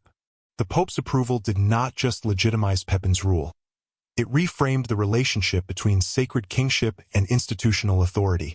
Authority could now be recognized and conferred, not merely inherited. This endorsement had deep consequences. By involving the Church, Pepin created a new model of monarchy, one in which power and legitimacy were intertwined but not identical. The king's authority became dependent not only on bloodline or ritual, but also on practical control and ecclesiastical sanction. This was a departure from Merovingian kingship, which had relied primarily on ancestry, sacred symbolism, and ritual performance. Pepin's rise formalized the principle that legitimacy could be granted or confirmed, establishing a precedent that would shape European monarchy for centuries. Pepin's consolidation of power was also strategic. He did not immediately discard Merovingian symbolism. Instead, he maintained the appearance of continuity while ensuring the mechanisms of rule rested firmly in his hands. The deposition of Childeric III was performed with ceremony and ritual, minimizing public unrest and preserving the sense of sacred order. By keeping these symbols intact, Pepin demonstrated political acumen. He recognized that legitimacy was as much about perception as execution. In a society where belief structured loyalty, maintaining continuity with sacred tradition was essential, even while the substance of power shifted entirely. This careful balancing act extended to the army, the nobility, and regional governance. Pepin's military campaigns reinforced his authority, demonstrating competence and control. Nobles were integrated into his administration, often rewarded for loyalty and service, ensuring that practical governance supported the symbolic authority of kingship. At the same time, ecclesiastical support reinforced the moral framework that justified his rule. The combination of military effectiveness, political acumen, and church endorsement created a durable model of monarchy, grounded in action as well as ritual, and confirmed by institutional authority. The transition from Merovingian to Carolingian rule highlights a critical shift in the conception of power. Under the Merovingians, authority was intrinsic, embodied in bloodline and ritual. Under Pepin and subsequently Charlemagne, authority became performative, negotiated, and legitimized through a combination of practical control and religious sanction. The sacred king, once untouchable, could now be replaced by someone who demonstrated both competence and divine favor, as interpreted and confirmed by the Church. This restructuring had profound implications for medieval politics, establishing a framework in which rulers could claim legitimacy through recognition, achievement, and institutional endorsement, rather than relying solely on ancestry. Pepin's example also underscores the importance of timing, perception, and strategy in the exercise of power. By seeking the Pope's approval before deposing Childeric III, he transformed what could have been a violent or contentious transfer into a seamless and morally sanctioned act. The ritual and symbolic dimensions of kingship were respected, while the substance of authority was consolidated in his hands.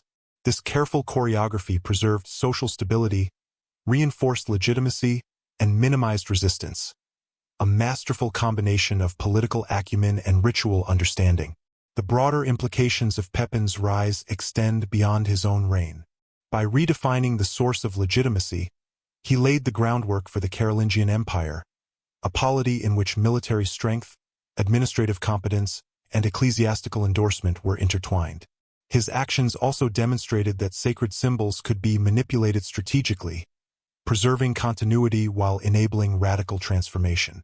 In doing so, Pepin created a template for European monarchy that balanced ritual, practical governance, and institutional support, a template that would endure through Charlemagne and beyond. Yet, the story also highlights the limitations and vulnerabilities of purely symbolic authority. The Merovingian kings had survived for centuries on the strength of bloodline, ritual, and perception.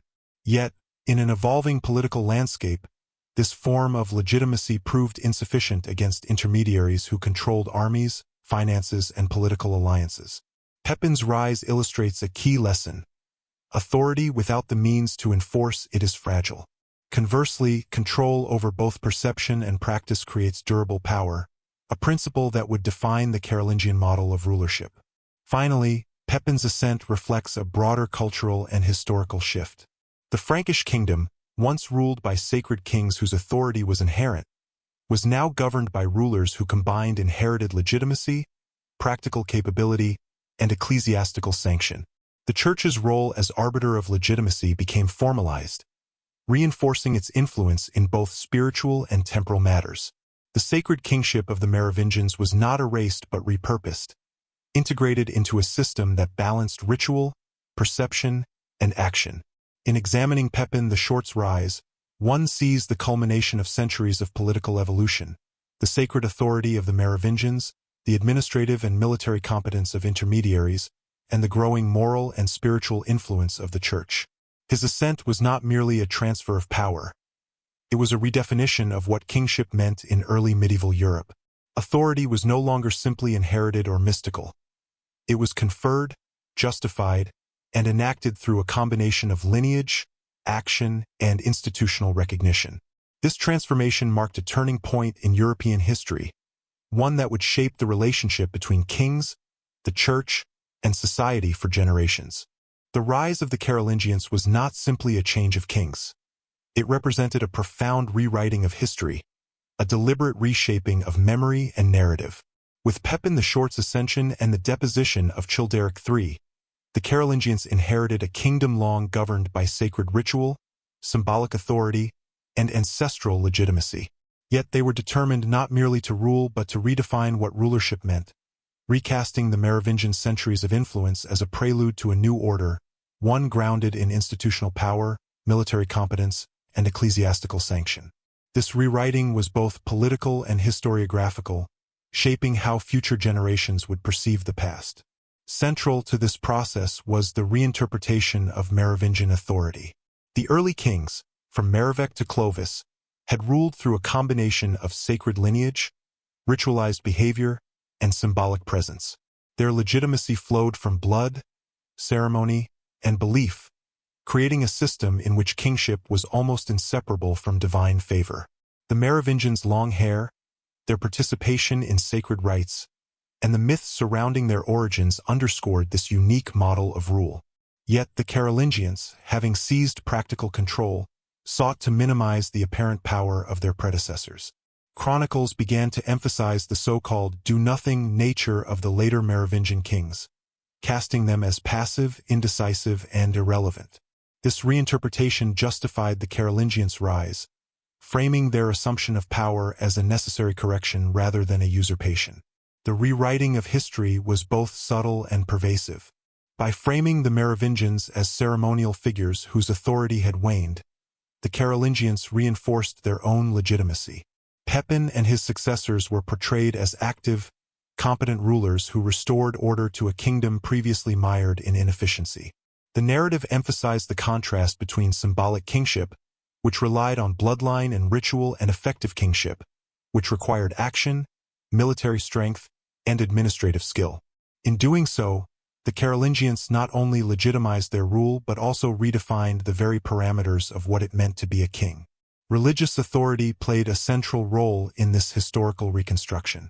The Church, which had long supported Merovingian kings for symbolic and practical reasons, now endorsed the Carolingians as rulers who could effectively govern and protect Christendom. Papal approval, most notably Pope Zachary's sanction of Pepin's kingship, provided moral justification for the deposition of Childeric III. Ecclesiastical endorsement reframed the transfer of power as divinely sanctioned, not merely political. In this way, the Church became an active participant in the rewriting of history, shaping narratives to support the new dynasty while subtly recasting the old one as obsolete. The process of historical rewriting also involved controlling memory and symbolism. Monastic chroniclers, who were responsible for recording events, emphasized Carolingian victories, alliances, and piety while downplaying the achievements and authority of the Merovingians. Sacred rituals once central to Merovingian legitimacy were either ignored or reframed as antiquated customs, vestiges of a primitive age. The narratives constructed by these chroniclers shaped collective memory, creating a perception of continuity and inevitability in which the Carolingians appeared as the natural heirs to both kingdom and divine favor. Yet this rewriting was not merely about disparaging the past. It also involved appropriating it. The Carolingians adopted certain symbols, ceremonies, and rituals of the Merovingians to bolster their own legitimacy. Sacred anointing, royal coronation, and the invocation of divine favor were retained, but now they were framed within a system in which authority was granted, confirmed, and reinforced by action and ecclesiastical sanction rather than inherited mystique alone. By selectively integrating and redefining these elements, the Carolingians maintained a sense of continuity while asserting a fundamentally new conception of kingship. The strategic recasting of Merovingian history also served practical purposes. By portraying the previous dynasty as weak or ceremonial, the Carolingians minimized the potential for dissent from factions loyal to Merovingian bloodlines. Emphasizing the passivity of the old kings and the competence of the new ones created a narrative that legitimized the Carolingian seizure of power and discouraged resistance. This narrative engineering demonstrates the interplay between historiography and politics. Controlling how the past is remembered shapes not only perception but the very dynamics of power in the present. Military and administrative competence further reinforced this narrative. The Carolingians emphasized their control over armies, territories, and resources, presenting themselves as rulers capable of both defending and expanding the kingdom. By contrast, the Merovingians were depicted as idle, reliant on intermediaries, or disconnected from the practical realities of governance. This dichotomy strengthened the perception that the new dynasty was not merely a replacement but a necessary evolution of authority, a ruler who combined inherited sanctity with actionable power. The rewriting of history extended to cultural memory as well. Legends, oral traditions, and genealogies were reframed to emphasize the decline of Merovingian kingship. Where once Meroveca's semi-divine origin and Clovis' sacred baptism had reinforced legitimacy, these stories were now presented as quaint or secondary, historical curiosities rather than sources of ongoing authority. By marginalizing the mystical and emphasizing the pragmatic, the Carolingians reshaped collective memory, ensuring that future generations would view kingship through the lens of competence, ecclesiastical approval, and military control. This process illustrates the power of narrative in shaping history. The Merovingians' authority, while once unquestioned, was vulnerable to reinterpretation because it relied heavily on symbolism and belief. When chroniclers, clerics, and political actors chose to emphasize certain aspects and downplay others, centuries of perceived legitimacy could be reframed as weakness or irrelevance. The transition from Merovingian to Carolingian rule demonstrates that authority is not only exercised through action but also through the stories that societies tell about the past. Ultimately, the Carolingian rewriting of Merovingian history highlights the delicate interplay between power, perception, and memory.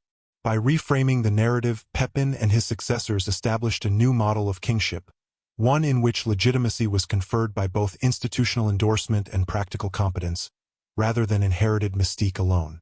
The Merovingians, once rulers by divine right, became symbols of an older, fading order vital in memory, but secondary in practice. In this way, the Carolingians achieved not only political dominance but historiographical supremacy. They preserved the aura of sacred kingship while asserting a new paradigm, one that would define medieval European monarchy for centuries. Through careful manipulation of narrative, ritual, and perception, they ensured that the Merovingian centuries-long legacy was remembered, but always as a precursor to a new order, an elegant fusion of continuity, innovation, and the subtle art of controlling history itself. History is not merely a record of events. It is a story told by survivors, shaped by those who hold power and those who benefit from the memory of what remains. For the Merovingians, the rewriting of their legacy was deliberate and profound. After the rise of the Carolingians, the once mighty sacred kings were reframed as idle, ineffective, and largely ceremonial, a dynasty whose centuries of rule were reduced to footnotes in the service of a new narrative. Yet beneath this veneer of erasure lies a critical question. What had to be forgotten, and why was it so threatening that it could not be allowed to persist? The Merovingians represented more than political authority. They embodied a concept of kingship that was fundamentally incompatible with the emerging order of medieval Europe. Their power derived from divine blood, mystical rituals, and ancestral continuity. To rule was to embody sacred legitimacy, a force that existed independently of armies, bureaucracies, or ecclesiastical approval. A king's authority was not conferred. It was inherent.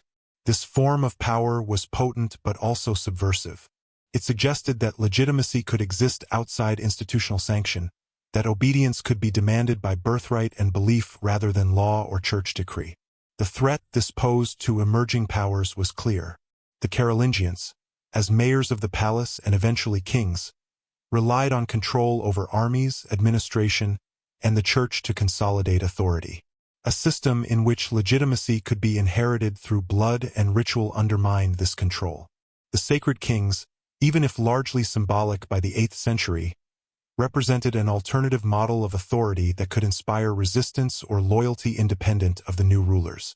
To neutralize this threat, history had to be rewritten, memory reshaped, and the very idea of Merovingian power marginalized.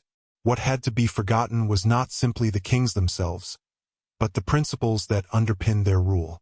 Sacred bloodlines, divine favor manifest in ritual, and hereditary authority were destabilizing concepts in a world increasingly structured around institutional legitimacy. The notion that a king's right to rule could exist independently of the church, legal codes, or military control was a challenge to the emerging paradigm. Erasing these ideas or relegating them to myth and superstition was as important as removing kings from power. Authority had to be reconceived in ways that would prevent alternative forms of legitimacy from threatening the new order. This systematic forgetting extended to rituals, symbols, and stories. The sacred hair of the Merovingians, once central to their identity, was mocked or ignored. Rituals of kingship were reframed as antiquated customs, eccentric but politically irrelevant. Legends of semi-divine ancestry, miraculous births, and mystical powers were recast as curiosities rather than sources of ongoing authority.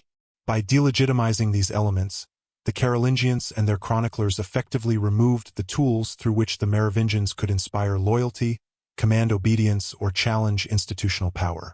The mechanisms of forgetting were subtle yet effective. Monastic scribes, writing the histories that would shape collective memory, emphasized the passivity of later Merovingian kings while highlighting the activity and competence of the Carolingians. Administrative records, legal codes, and chronicles were framed to reinforce this narrative. Public memory was curated. Rituals were adapted, ceremonies modified, and the symbolic significance of sacred kingship diminished. In this way, forgetting became both political and performative, a deliberate shaping of perception to secure authority for the present. Yet, despite these efforts, the memory of Merovingian power could not be entirely erased. Rumors of surviving bloodlines persisted, myths endured, and the idea of sacred kingship lingered in monasteries, chronicles, and oral tradition. These fragments of memory represented an underlying anxiety, the knowledge that the principles once embodied by the Merovingians could, if rediscovered, challenge the legitimacy of current rulers. The process of forgetting, therefore, was never complete. It required continuous reinforcement through narrative, ritual, and institutional authority. This dynamic illustrates a fundamental truth about history. The past is shaped not only by what occurs, but by what is allowed to remain in memory. The Carolingians succeeded not solely because they seized power, but because they controlled the story of that power. By redefining the Merovingians as ineffective and ceremonial, they neutralized a centuries-old model of kingship without direct conflict. They transformed potential threats into historical curiosities, ensuring that future generations would view sacred authority as quaint, obsolete, or irrelevant. At the same time, the process of erasure had consequences for cultural memory. The suppression of Merovingian authority created a historical vacuum, a space in which myths, rumors, and speculation could flourish. Hidden bloodlines, secret rituals, and mystical powers became fertile ground for legend. The act of forgetting, paradoxically, amplified the aura of mystery surrounding the Merovingians. The dynasty's disappearance from political reality did not eliminate its symbolic potency. It transformed it into something subtler, more enduring, and more enigmatic. The deliberate forgetting of the Merovingians also reveals the fragility of authority based solely on belief and symbolism. Sacred kingship, while immensely powerful for centuries, was vulnerable to reinterpretation, reframing, and narrative control. When those who held practical power could redefine legitimacy, the mystical and symbolic authority of the bloodline became expendable. In this sense, the fate of the Merovingians demonstrates a universal principle. Power that depends primarily on perception must be constantly reinforced, or it can be quietly dismantled by those who control memory and narrative. Ultimately, the erasure of the Merovingians was a complex act of political, cultural, and historical engineering. It was not merely the removal of kings, but the systematic reshaping of legitimacy, authority, and memory. Sacred bloodlines were marginalized, rituals recast, and legends reframed. The principles that had allowed a dynasty to rule for centuries, mystical heritage, divine favor, and hereditary authority, were deliberately obscured, replaced with a model of governance grounded in military competence, administrative skill, and ecclesiastical endorsement. Yet, even as the Merovingians were forgotten in practice, their presence persisted in the cultural imagination. The very act of erasure created an aura of mystery, a sense that something powerful had been deliberately hidden. The dynasty's legacy endured not in crowns or armies, but in stories, symbols, and the lingering question of what had been lost. The Merovingians remind us that the most dangerous ideas are not always the ones openly wielded, but those quietly preserved in memory, waiting for recognition. In examining what had to be forgotten, one sees the intersection of power, narrative, and memory. Authority is not solely exercised through action. It is also preserved and enforced through perception. By controlling memory, the Carolingians ensured the survival of their rule, while rendering the Merovingians seemingly irrelevant. Yet the very effort to erase a sacred lineage confirms its original potency, a reminder that the past, even when hidden, continues to shape the present. Even as the Merovingian kings were formally erased from political power, rumors of surviving bloodlines, secret heirs, and hidden dynastic claims persisted across the Frankish kingdom. These whispers were not idle speculation. They reflected a deep cultural awareness that sacred authority, once established, could not be entirely destroyed. The Merovingians had ruled for centuries, their legitimacy grounded in divine blood and ritual. Even in exile or obscurity, the memory of their power remained potent, passed down through clandestine genealogies, protective alliances, and the careful guardianship of monasteries. The dynasty may have been politically marginalized, but its spiritual and symbolic resonance continued to echo in ways that the Carolingians could neither fully control nor eliminate. The notion of surviving heirs carried profound implications. In a society where kingship was inherited and sanctified by birth, the mere existence of a legitimate bloodline implied potential authority. A Merovingian child, raised in secrecy or obscurity, could become a rallying point for nobles dissatisfied with Carolingian rule, a symbol around which discontent might coalesce. For this reason, accounts of hidden heirs were often treated with cautious seriousness, preserved in monastic chronicles, letters, and oral traditions. The church itself played a dual role. While publicly supporting the new dynasty, it also acted as custodian of knowledge, ensuring that dangerous secrets were carefully managed, hidden, or reframed as legend. Monasteries were particularly important in safeguarding this hidden legacy. Religious institutions, while aligned with the Carolingian rulers for practical reasons, also valued the preservation of sacred knowledge. Genealogies, letters, and ritual records were carefully copied, catalogued, and sometimes concealed within texts whose meaning was accessible only to a select few. These documents did not merely record history, they acted as repositories of potential power.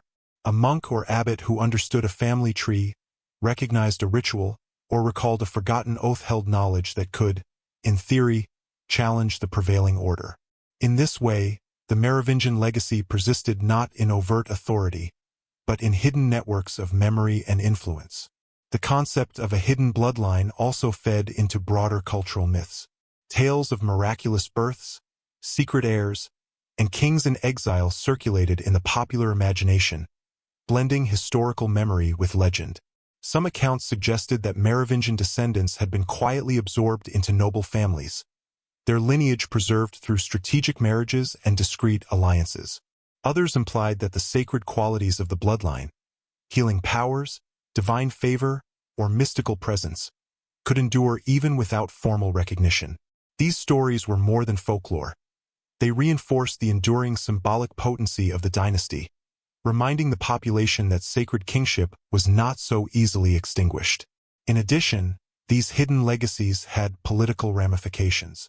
Nobles and regional leaders who retained loyalty to the Merovingians, even symbolically, could leverage this allegiance to negotiate power with the Carolingians. In times of unrest, civil dispute, or succession crises, the existence of Merovingian heirs, even hypothetical, provided a framework for opposition or alternative claims. The dynasty's residual influence functioned as a silent check on absolute authority, a reminder that legitimacy could exist outside of the immediate ruling line. The Carolingians recognized this risk, which is why the management of memory, genealogy, and historical narrative was a crucial aspect of consolidating power. The endurance of the Merovingian bloodline also highlights the deep-rooted belief in the sacral nature of kingship. In the Frankish worldview, authority was not solely conferred by military might, institutional endorsement, or ceremony. It was embedded in the body and blood of the king, a tangible inheritance that could survive political upheaval. Even when a king was removed, his descendants carried the essence of legitimacy. This belief made the idea of hidden heirs more than hypothetical. It was a culturally coherent principle, consistent with centuries of tradition, ritual, and social understanding. These hidden legacies were often deliberately obscured to protect both the dynasty and the kingdom. Families who preserved Merovingian lines did so quietly, integrating their heirs into noble households while ensuring that the bloodline did not become a focal point for rebellion. Monasteries acted as intermediaries, safeguarding documents and traditions, while also reframing them in ways that mitigated immediate threat. In this sense, the Merovingian bloodline became simultaneously powerless in politics yet potent in memory, a dual existence that allowed the dynasty's influence to persist despite formal erasure. The persistence of the Merovingian legacy also had symbolic and psychological effects. Even as Carolingians ruled openly, the notion that an older, sacred line might survive created a subtle tension in the perception of authority. Nobles, clergy, and commoners could not entirely dismiss the idea that legitimacy derived from blood, ritual, or ancestral continuity. This residual influence reinforced the significance of lineage, reminding rulers and subjects alike that authority was not absolute, and that the past could continue to shape the present. Moreover, the notion of hidden heirs became a fertile ground for myth and speculation in subsequent centuries. Later stories about secret Merovingian bloodlines, mystical powers, and lost treasures, though often exaggerated or fictionalized, drew directly from the cultural memory of the dynasty's enduring sacred authority.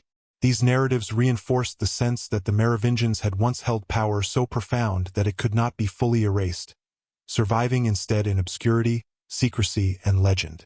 In this way, the Merovingian dynasty continued to exist as a form of power even after its political authority was extinguished. Its influence persisted in hidden networks, preserved genealogies, monastic memory, and popular imagination. The dynasty had been removed from the throne, yet its principles, symbols, and potential claims remained, acting as a quiet counterweight to the Carolingians' apparent control. The very act of erasure, the attempt to suppress sacred kingship, underscored its original potency. Ultimately, the story of the hidden Merovingian heirs illustrates the resilience of sacred authority and the enduring power of memory. Political power can be taken, armies defeated, and rituals altered, but the belief in a divinely sanctioned bloodline cannot be easily extinguished.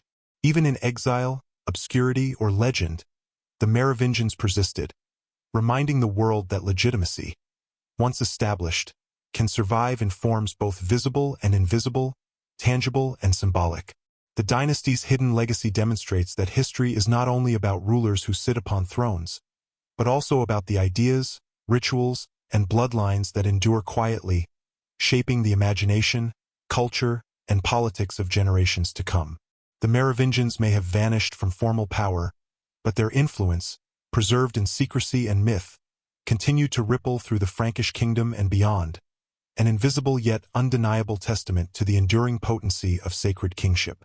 The Merovingians' power, while marginalized politically, was not entirely extinguished. Even as Carolingian kings assumed the throne and controlled armies, wealth, and institutions, the memory and legacy of the sacred bloodline persisted in hidden forms. Some of the most important custodians of this legacy were the monastic orders and religious communities scattered across the Frankish kingdom. These institutions, deeply intertwined with both spiritual and temporal authority, became secret guardians of knowledge, texts, and rituals that preserved the remnants of Merovingian power. In doing so, they ensured that sacred traditions, genealogies, and symbols survived, often deliberately concealed from prying eyes. Monasteries were far more than spiritual centers. They functioned as repositories of culture, law, and memory. Monks meticulously copied manuscripts, preserved genealogical records, and chronicled events that might have otherwise been lost to time. Within these walls, knowledge was curated carefully. Certain texts, perhaps containing detailed lineages of Merovingian descendants or accounts of rituals, were hidden, misfiled, or encoded in ways that only initiated monks could interpret. These hidden records served as a kind of insurance policy. If the political landscape shifted, the sacred authority of the Merovingians could, in theory, be reclaimed or recognized. The preservation of such knowledge required discretion. Openly promoting Merovingian claims could be dangerous. The Carolingians, having secured power with papal sanction, would have viewed any revival of Merovingian influence as a threat. Monks and abbots had to balance loyalty to the church and the reigning dynasty with their role as guardians of older sacred traditions. This delicate tension created an environment in which memory became a form of power. The written word, ritual knowledge, and carefully maintained genealogies could sustain the idea of sacred kingship even when political reality had relegated it to the margins. The types of knowledge preserved were diverse. Genealogical records mapped the lineage of Merovingian families, sometimes extending to obscure branches whose existence was otherwise unknown. Ritual texts detailed ceremonies, anointings, and the sacred meanings of symbols like long hair, robes, and crowns. Accounts of miraculous events, legendary births, or divine favor were preserved alongside more practical records of governance, ensuring that the mystical dimension of the dynasty remained alive. Collectively, this knowledge formed a covert archive of authority, a repository of power invisible to those who only recognized armies and titles. Some monasteries went further, actively protecting individuals who were part of the Merovingian bloodline. Young heirs could be raised under religious supervision, hidden from political scrutiny, and educated in sacred traditions that emphasized their legitimacy. These individuals were shielded from immediate danger, but also prepared to serve as potential symbols of continuity should the opportunity arise. In this sense, monasteries functioned as both archives and incubators of authority, maintaining the physical and symbolic presence of a sacred lineage even in exile. The relationship between the church and these hidden legacies was complex. While the church publicly supported the Carolingians and reinforced their legitimacy, certain monastic communities recognized the enduring sacred authority of the Merovingians and sought to preserve it in secret. This duality highlights the nuanced interplay between institutional power and spiritual tradition.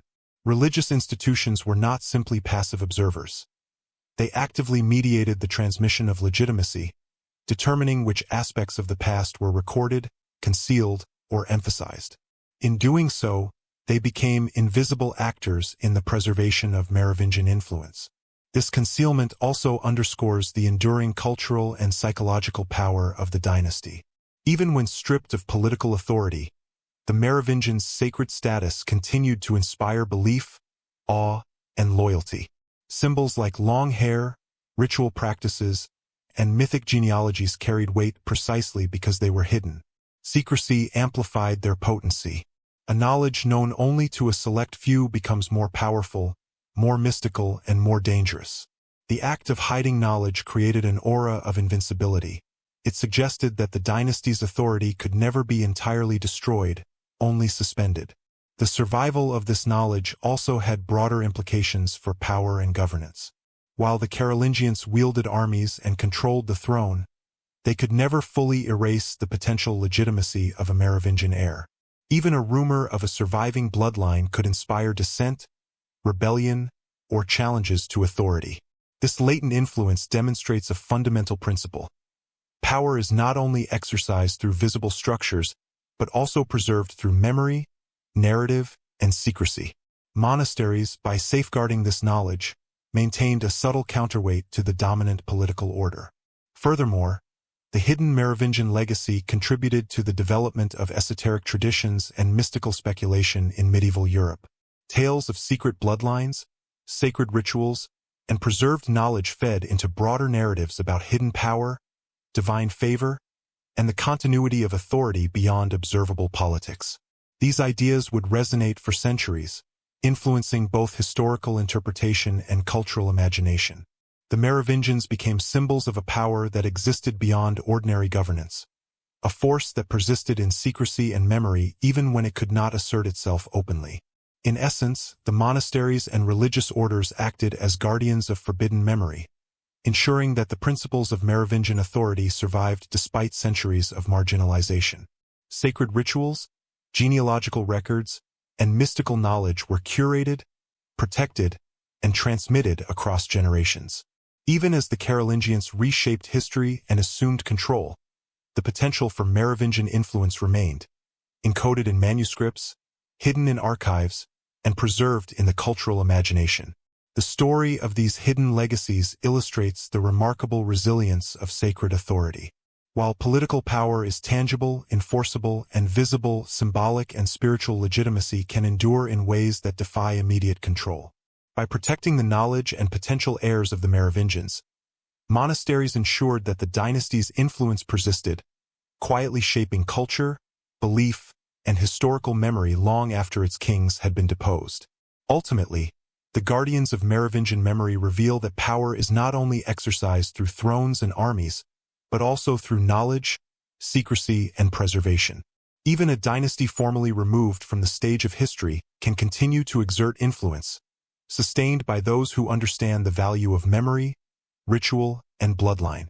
The Merovingians' hidden legacy is a testament to the enduring potency of sacred kingship and the subtle ways in which authority can survive, unseen, across generations. Long before the Templars rode into history, long before Crusader knights swore their vows and amassed wealth, there existed in Europe a different kind of warrior brotherhood, one tied not to land or coin, but to lineage, ritual, and sacred duty. These early martial orders were less about conquest and more about preservation. Guardians of knowledge, protectors of bloodlines, and enforcers of oaths sworn in secrecy. In this context, the Merovingian dynasty, though politically marginalized, remained a central focus. Their sacred heritage, mysterious rituals, and hidden heirs created a need for protection that went beyond the ordinary, giving rise to early knightly orders that operated in the shadows, long before the Templars or Hospitallers would be formalized. These early orders were intimately connected to the principles of sacred kingship. The Merovingians had ruled through divine blood, long hair, ritualized authority, and symbolic presence. Even when removed from power, the dynasty's legitimacy and potential influence could not be ignored. Guardians of the bloodline were needed, men who understood the value of secrecy, the weight of heritage, and the dangers posed by a powerful church or ambitious nobles. These warriors were trained not only in combat but in the subtleties of ritual, loyalty, and discretion. Their mission was dual: defend life if necessary, but above all, protect memory, lineage, and sacred authority. Unlike later knightly orders that became famous for battles in the Holy Land, these early brotherhoods were almost invisible. Their operations were discreet, their oaths sworn in small chapels or hidden halls. They were bound not by political allegiance but by sacred duty to the bloodline and its mystical authority. A Merovingian heir, even in hiding, could symbolize hope, continuity, and legitimacy. Protecting such an individual was not merely about survival, it was about safeguarding the very principles of divine kingship. The warrior's blade, the sworn oath, and the sacred ritual all converged in service of a hidden cause that the outside world often never perceived. The existence of these orders also reflects the interplay between secrecy and power in medieval Europe. Public authority could be transferred, usurped, or rewritten, as Pepin and the Carolingians had demonstrated. Yet hidden structures, networks of loyalty, guardianship, and ritual knowledge, could persist, quietly influencing the political and cultural landscape. The early knightly orders, by acting as custodians of Merovingian heritage, ensured that sacred kingship could endure even when it lacked formal recognition. Their operations were invisible but potent, a shadow network sustaining the possibility of influence for generations. These early protectors operated with both religious and practical authority. Their loyalty was sworn in the context of sacred rituals, reinforcing the spiritual weight of their mission. They were taught that the bloodline they defended was more than a family. It was a conduit of divine order, a living bridge between heaven and earth. Violating this trust was considered sacrilege, not merely treason. In a world where symbolism and ritual governed legitimacy, the warrior's oath was as binding as any legal contract, and breaking it could undermine the very structure of authority they sought to preserve. The training of these early knights extended beyond combat. They were instructed in the recognition of ritual, genealogy, and symbols of authority. They learned to identify legitimate heirs, understand sacred ceremonies, and interpret signs that the uninitiated could not perceive. In many ways, they functioned as both bodyguards and ritual experts, bridging the gap between the physical and the mystical. Their presence ensured that the sacred principles of Merovingian kingship were transmitted securely, even under the watchful eyes of those who sought to erase them. The necessity for such orders became particularly acute as the Carolingians consolidated power. While Pepin and his successors relied on armies, administrative networks, and papal endorsement, the possibility of Merovingian resurgence remained a quiet threat. Even a single heir, properly protected and recognized, could challenge the legitimacy of the reigning dynasty. In response, warrior guardians acted as invisible deterrents, ensuring that any potential claimant could survive safely and, if necessary, remain concealed. The orders themselves became repositories of knowledge and tradition, preserving the sacred rituals and genealogical records that could otherwise have been lost. Interestingly, these early orders also influenced the development of later chivalric and religious military organizations. The Templars, Hospitallers, and other knightly orders inherited the principles of secrecy, loyalty, and protection of sacred authority. While their missions were eventually formalized around the Crusades, the template was already established. Warriors bound by oaths, guardians of knowledge, and defenders of a higher order. The Merovingians, through their hidden heirs and sacred lineage, indirectly shaped the moral and operational framework of these later organizations. The broader significance of these early protectors lies in their understanding of power as something more than force.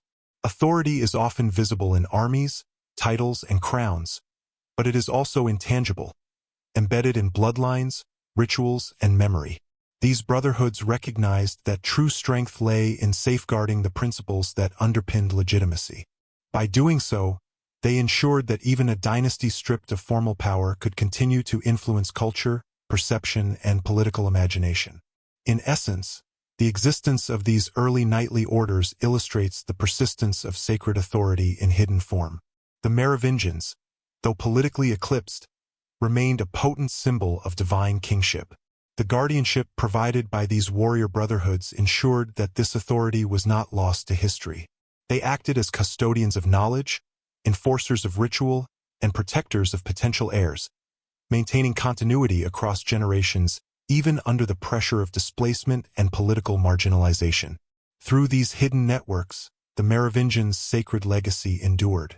While Carolingian kings ruled openly with armies and bureaucracies, the Shadow Guardians preserved the principles of lineage, ritual, and divine authority.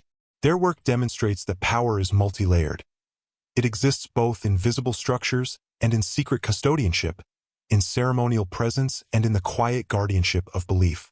The early knightly orders remind us that even when dynasties vanish from thrones, the principles they embody can survive, protected by those who understand the true weight of sacred authority. Ultimately, these early protectors reveal a truth about the nature of power in medieval Europe. It is not only exercised in public but maintained in secrecy, not only inherited but preserved, not only recognized but defended. The Merovingians' hidden heirs, safeguarded by these clandestine orders, ensured that sacred kingship endured beyond the fall of the dynasty, quietly shaping memory, culture, and the future of authority long before the Templars would take the stage of history. The story of the Merovingians raises a question that has haunted historians and enthusiasts alike for centuries. Was their authority merely symbolic, or did it carry a hidden power that modern eyes struggle to comprehend? Beyond the rituals, sacred hair, and genealogical prestige, scholars and theorists have long speculated that the Merovingians possessed, or were believed to possess, an almost mystical influence tied to their bloodline. This notion, often framed as the holy blood or sacred lineage theory, suggests that their authority extended beyond political or ceremonial realms into the spiritual and esoteric. Whether fact or myth, the very persistence of these ideas underscores the extraordinary impact of the Merovingians on European consciousness. The concept of a sacred bloodline is rooted in the earliest Merovingian traditions. Meroveca's semi-divine origin, Clovis baptism, and the rituals surrounding kingship all reinforced the perception that their authority was not merely earthly. The king's blood was seen as a conduit of divine favor, linking him directly to forces beyond human understanding. To rule was not simply to govern. It was to embody a principle of cosmic order.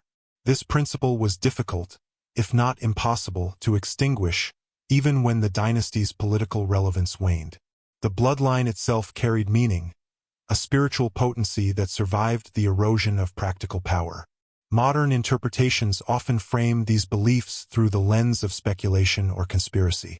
Some historians suggest that the Merovingians were perceived as keepers of secret knowledge, esoteric rituals, or hidden treasures passed down through generations.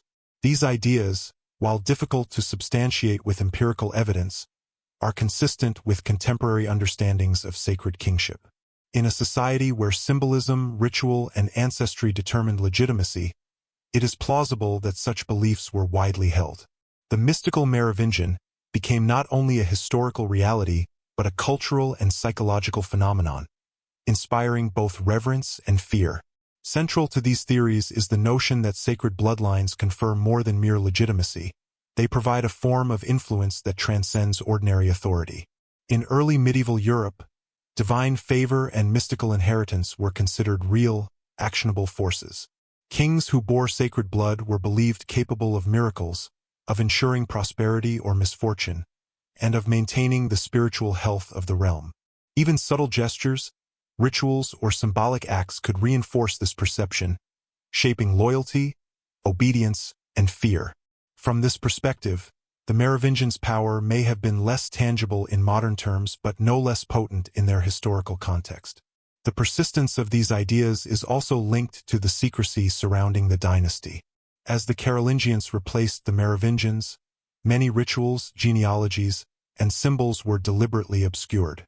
Monasteries preserved hidden records, loyal families safeguarded bloodlines, and esoteric knowledge was transmitted selectively. This concealment amplified the sense of mystery, creating an aura of forbidden power. The more the Merovingians were removed from the public eye, the more their legacy became a symbol of hidden authority, a dynasty whose influence could not be measured by armies or titles alone. Historians have debated the plausibility of these claims. Were the Merovingians truly mystical, or were these beliefs simply a product of cultural imagination? Evidence suggests that both interpretations contain elements of truth. Ritual, lineage, and symbolism were central to their authority, and contemporary observers clearly treated these elements as real and consequential. Whether the dynasty wielded supernatural power or merely inspired belief, the result was the same: authority that operated independently of conventional political structures, capable of influencing behavior and perception in profound ways. The idea of sacred blood also intersects with broader European legends and esoteric traditions. Later movements, secret societies, and mystical narratives often reference the Merovingians as a lineage possessing hidden knowledge or spiritual power. Whether in medieval tales, Renaissance speculation, or modern mythologies, the dynasty became emblematic of a lost authority that survived in secrecy. This enduring fascination reflects the dynasty's historical potency. Even when politically marginalized, their bloodline and associated ideas continued to inspire imagination and speculation. The implications of this sacred lineage extend beyond mysticism into the realm of cultural memory. By preserving the idea of a bloodline imbued with special authority, early chroniclers, monasteries, and oral traditions ensured that the Merovingians remained present in the European consciousness. Even as the Carolingians redefined kingship, the notion that legitimacy could derive from ancestry and divine favor persisted. Sacred kingship, once removed from the throne, became a form of intangible influence, a reminder that power is not only exercised through action but also through belief, narrative, and cultural perception. Furthermore, the persistence of these ideas underscores a tension inherent in medieval authority. Power could be measured in armies, land, or legal decrees, yet influence often resided in unseen, spiritual, or symbolic forms. The Merovingians exemplified this duality.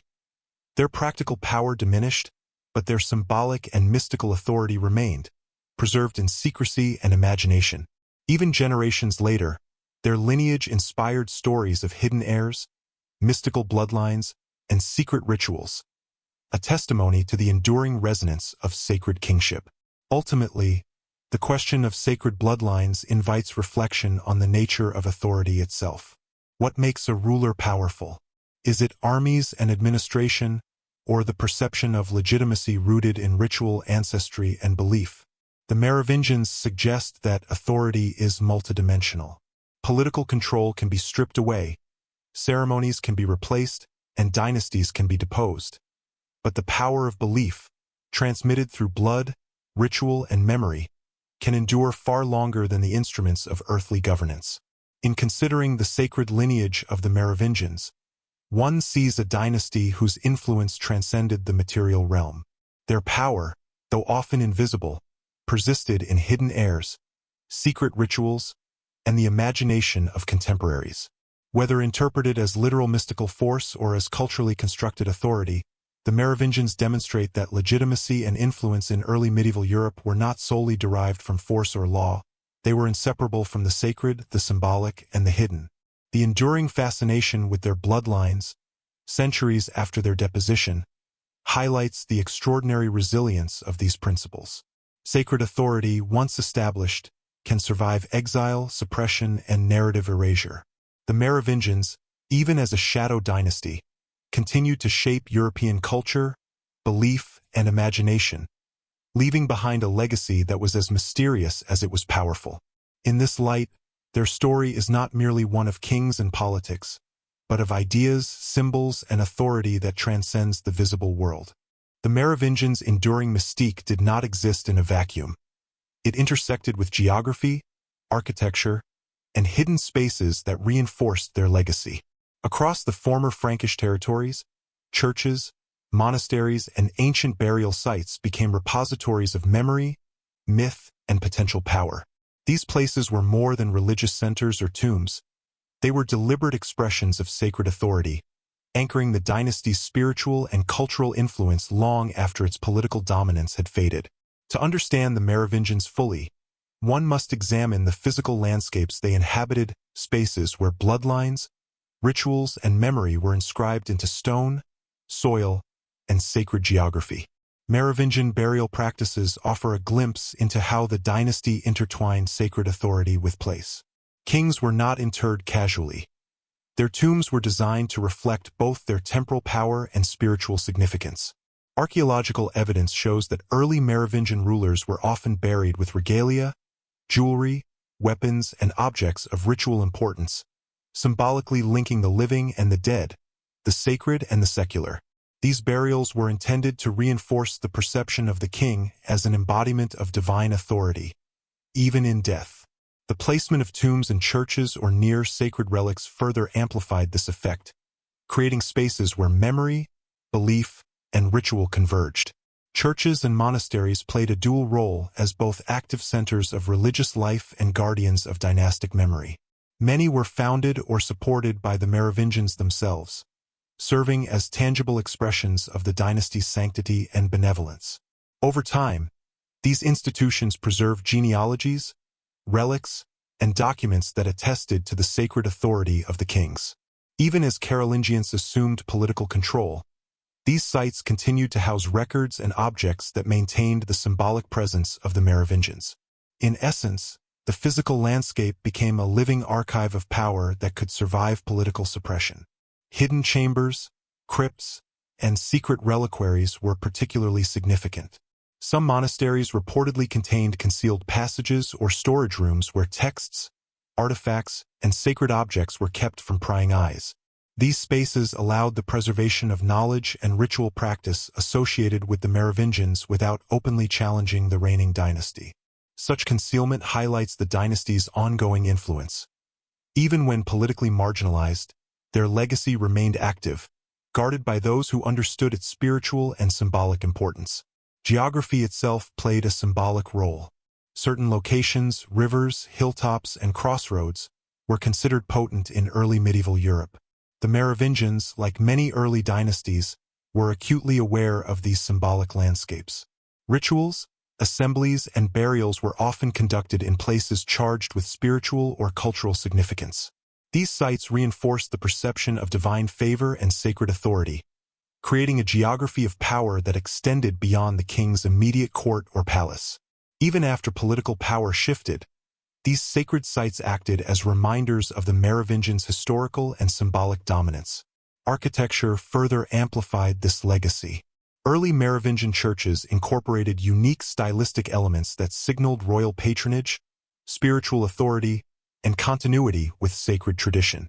Carvings, inscriptions, and spatial arrangements were often coded with symbolic meaning, understandable only to those familiar with ritual and lineage. These structures functioned as visual affirmations of dynastic power, reinforcing the idea that authority was embedded not only in kings and heirs, but also in the spaces they consecrated. Even in an era dominated by Carolingian rule, these architectural markers maintained the Merovingians' presence, silent but potent. The interplay between physical spaces and memory also had political implications. Nobles, clerics, and local communities who maintained loyalty to Merovingian traditions could leverage these sacred sites to assert influence or challenge authority subtly. The preservation of tombs, relics, and sacred objects provided tangible evidence of the dynasty's legitimacy.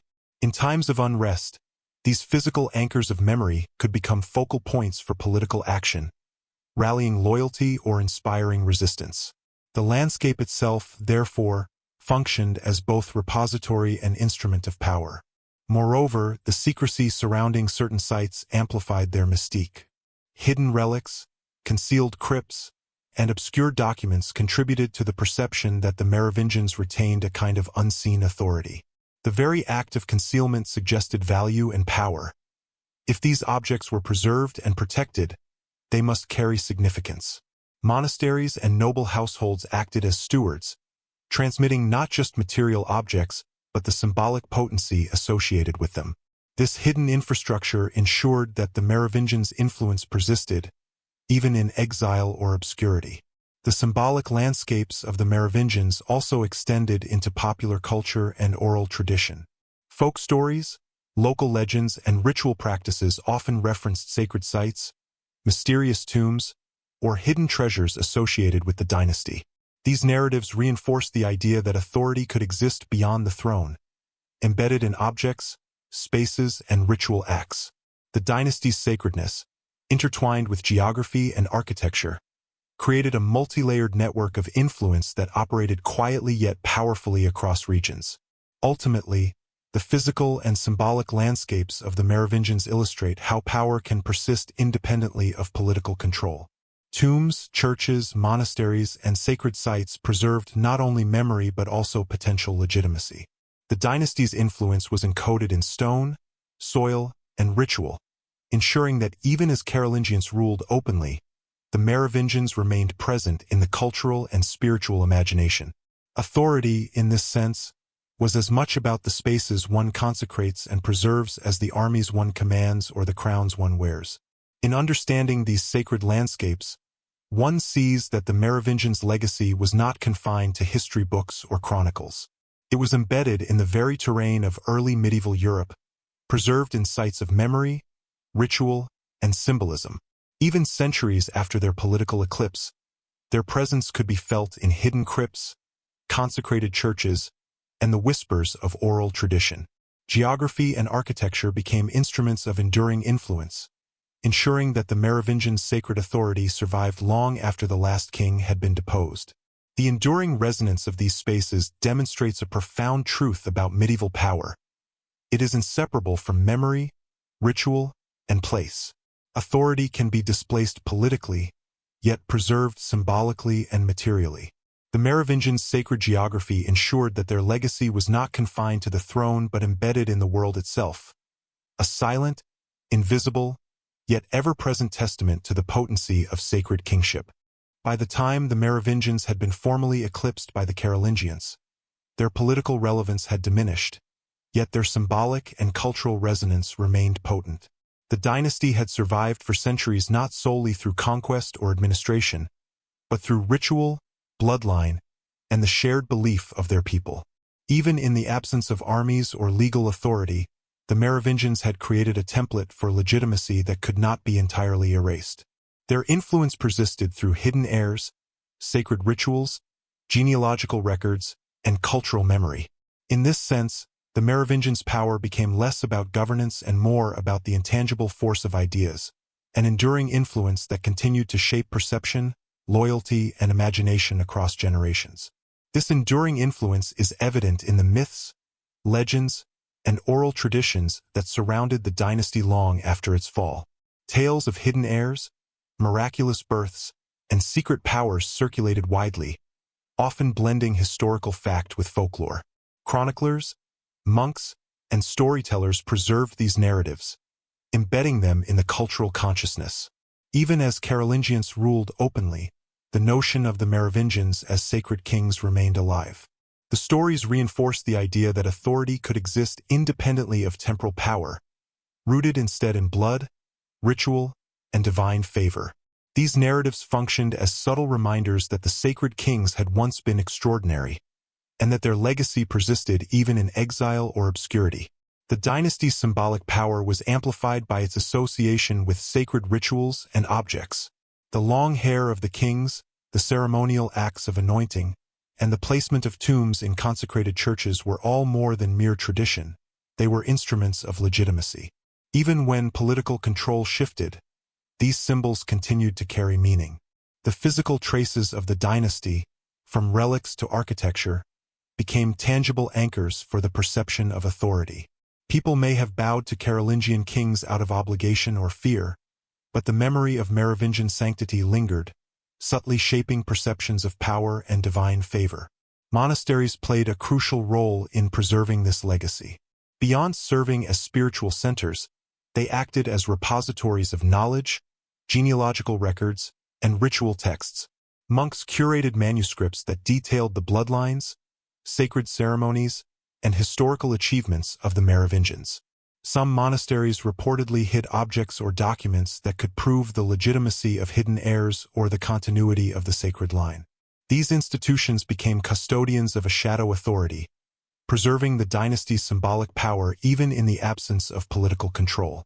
By safeguarding knowledge, monasteries ensured that the principles of Merovingian kingship, its sacredness, its hereditary legitimacy, and its mystical potency, remained alive and transmissible across generations. The influence of the Merovingians extended beyond textual preservation. Families who claimed descent from the dynasty often maintained private rituals or guarded genealogical knowledge that reinforced their perceived legitimacy. These lineages, sometimes obscure and deliberately hidden, could serve as focal points for loyalty or resistance. Even a rumor of a living Merovingian descendant had the potential to challenge established authority, as it symbolically threatened the idea that legitimate rule could exist independently of those who wielded temporal power. In this sense, the dynasty's cultural influence persisted as a latent form of political leverage, invisible yet potent. Esoteric and mystical interpretations of Merovingian power also began to emerge. Later thinkers speculated that the dynasty's bloodline carried extraordinary qualities, whether spiritual, genetic, or even supernatural.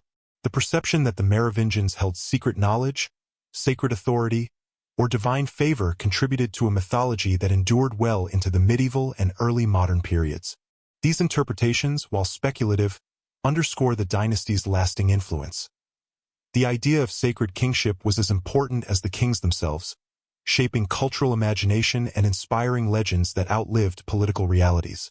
The persistence of Merovingian influence also reveals the multifaceted nature of authority. Power in early medieval Europe was not solely exercised through armies, law, or bureaucracies. It could also be transmitted through belief, ritual, memory, and lineage. The Merovingians demonstrate that even when practical control is removed, symbolic authority can survive, subtly guiding perception and shaping social dynamics. In this sense, the dynasty's influence was both intangible and enduring, operating in the realms of culture, ritual, and imagination rather than conventional politics. Furthermore, the cultural memory of the Merovingians influenced subsequent dynasties. The Carolingians, while actively reshaping the political landscape, retained certain ceremonial aspects of Merovingian kingship. Anointing, sacred rituals, and symbolic displays of authority were preserved, reframed to support the new order while maintaining continuity with the past. This appropriation underscores the enduring potency of Merovingian symbols. Even in political eclipse, their authority shaped the very practices that legitimized their successors. The dynasty's ideas, rituals, and symbolism became woven into the broader fabric of European monarchy. The persistence of hidden heirs, sacred objects, and preserved rituals also contributed to an enduring sense of mystery surrounding the Merovingians. Their legacy was amplified precisely because it existed in secrecy and obscurity. By remaining partially concealed, the dynasty retained a form of power that was difficult to quantify or control. The hidden aspects of their influence created an aura of invincibility, suggesting that the authority of sacred kings could never be fully extinguished. Even centuries later, this aura fueled speculation, myth, and cultural fascination, ensuring that the Merovingians remained present in European consciousness long after their political power had vanished. Ultimately, the story of the Merovingians in exile and obscurity illustrates a profound truth about the nature of power. It is not solely defined by visible structures, armies, or titles. Authority can persist through belief, ritual, memory, and lineage. Even when a dynasty is removed from political control, its influence can endure, quietly shaping culture, perception, and social dynamics. The Merovingians, though eclipsed by the Carolingians, continue to exert an invisible form of authority, proving that sacred kingship, once established, leaves an imprint that survives even the most decisive political transitions. Through hidden heirs, preserved rituals, sacred objects, and cultural memory, the Merovingians maintained a form of influence that was subtle but enduring. Their legacy demonstrates that power operates on multiple levels: visible and invisible, tangible and symbolic. The dynasty's survival in memory and imagination, despite formal deposition, underscores the enduring potency of sacred authority, revealing a dimension of historical influence that transcends conventional measures of political control. In the end, the Merovingians' legacy is a testament to the resilience of belief, ritual, and lineage. Even after their removal from power, they shaped perception, inspired stories, and influenced cultural practices. Their authority, while no longer exercised through armies or law, persisted through the invisible channels of memory, secrecy, and sacred tradition. A reminder that true influence often lies not in what is visible, but in what is remembered, revered, and preserved across generations. As the Merovingian dynasty faded from the throne, the mythos surrounding their sacred bloodline only grew, evolving into a complex web of legend, speculation, and secrecy. Hidden heirs, mystical rituals, and preserved relics created the sense that the dynasty's influence could never be fully extinguished. Even in exile or obscurity, the Merovingians represented a principle of authority that transcended political structures, a sacred power encoded in blood, ritual, and memory that survived long after their kings had been deposed. This enduring mystique became the foundation for centuries of speculation and intrigue, laying the groundwork for the esoteric traditions that would later captivate European imagination. One of the most compelling aspects of the Merovingians' legacy is the notion of concealed heirs. While Pepin the Short and his Carolingian successors had removed the last official Merovingian king from power, rumors persisted that members of the bloodline had survived in secret. These hidden heirs were often carefully sheltered by loyal families or religious institutions, their existence maintained through coded genealogies and selective oral transmission.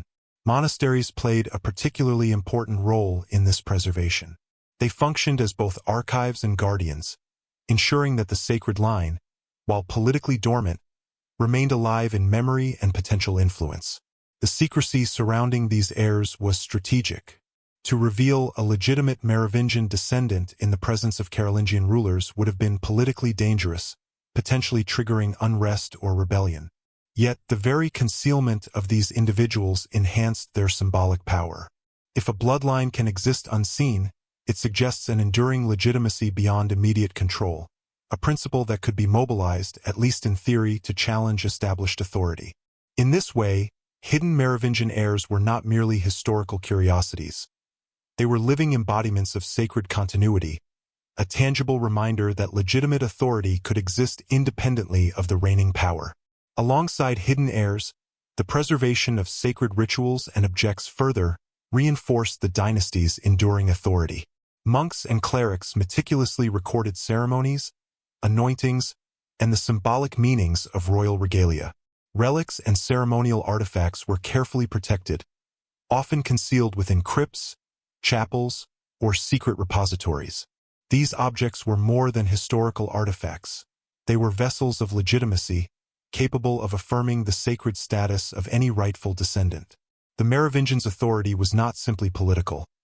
It was material, ritualized, and culturally encoded, surviving in tangible forms that could reinforce or restore legitimacy if circumstances allowed. This hidden infrastructure contributed to the enduring aura of the dynasty. Even as the Carolingians exercised practical control, the Merovingians' mystique persisted. The idea that a sacred lineage continued, albeit invisibly, created a psychological and cultural presence that could not be easily erased. Nobles, clerics, and commoners alike were aware, at some level, of the sacred heritage that once governed the realm.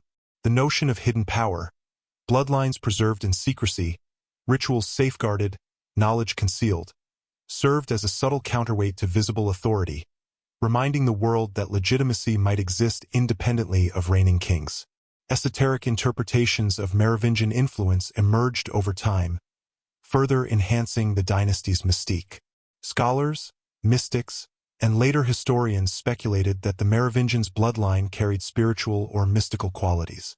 Tales of divine favor, miraculous abilities, or secret knowledge became intertwined with historical records, creating a hybrid narrative of fact, folklore, and speculation. These narratives were not merely entertainment. They reinforced the symbolic potency of the dynasty, suggesting that their authority extended beyond the ordinary constraints of politics and mortality. In essence, the Merovingians had become a symbol of hidden power, an archetype that influenced both medieval thought and modern imagination.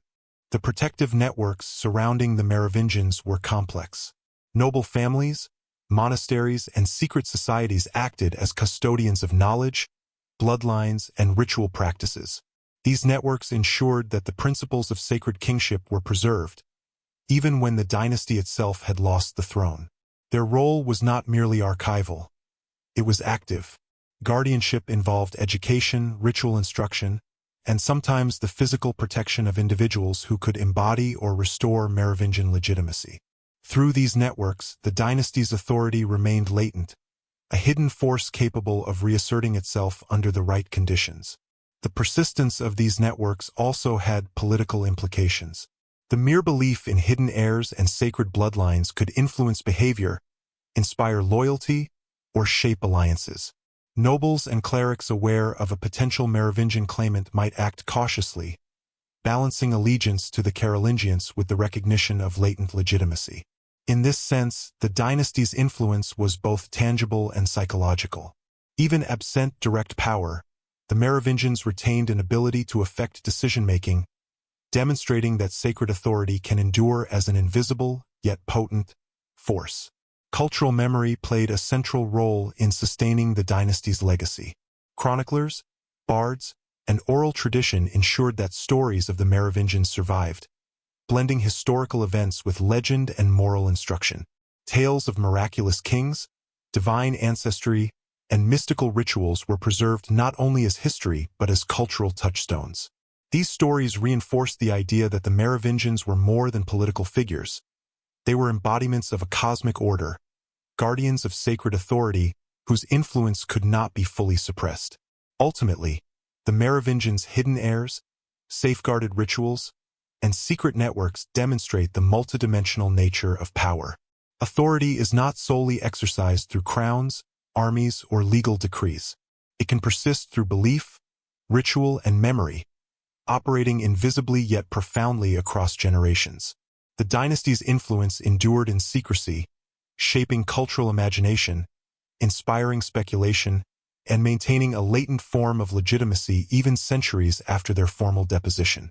The story of the Merovingians in hiding underscores a universal principle. Legitimacy and influence do not depend solely on visibility or immediate control. Sacred authority, when embedded in bloodline, ritual, and memory, can survive marginalization and political eclipse. Hidden heirs, protected by loyal networks, and the carefully preserved artifacts and knowledge associated with them, ensured that the Merovingian symbolic and spiritual power persisted. They remained a quiet, enduring presence, a reminder that true authority often exists beyond the grasp of immediate rulers, quietly shaping the course of history from the shadows. In this light, the Merovingians' hidden legacy reveals how dynasties can survive through cultural memory, secrecy, and sacred tradition, even when stripped of political power. Their influence was not extinguished by deposition. It persisted invisibly in the minds of people, the preservation of rituals, and the continuity of bloodlines. These hidden structures of authority, maintained across generations, ensured that the Merovingians remained a force in European imagination, a symbol of sacred kingship whose power, though unseen, continued to resonate across time. The Merovingians' enduring influence, preserved through hidden heirs, sacred rituals, and clandestine networks, set the stage for one of the most enduring mysteries in European history: the connection between their bloodline and secret knowledge. As the Carolingians consolidated power, much of the dynasty's legacy moved underground, protected in monasteries, concealed in genealogies, and encoded in symbols. Over time, these layers of secrecy and ritual gave rise to the idea that the Merovingians were not merely former kings but custodians of hidden wisdom, knowledge that extended beyond politics into the realms of esotericism, spirituality, and even the mystical. This belief persisted for centuries, inspiring speculation, allegory, and clandestine devotion. The notion of secret knowledge tied to the Merovingians is rooted in the dynasty's sacred status. Kings were not only political leaders, they were perceived as living embodiments of divine favor. Their authority was inherited, mystical, and sanctified by ritual, creating a framework in which lineage itself became a repository of power. Monks and clerics recorded not only genealogies but also rituals, sacred ceremonies, and moral codes associated with these kings.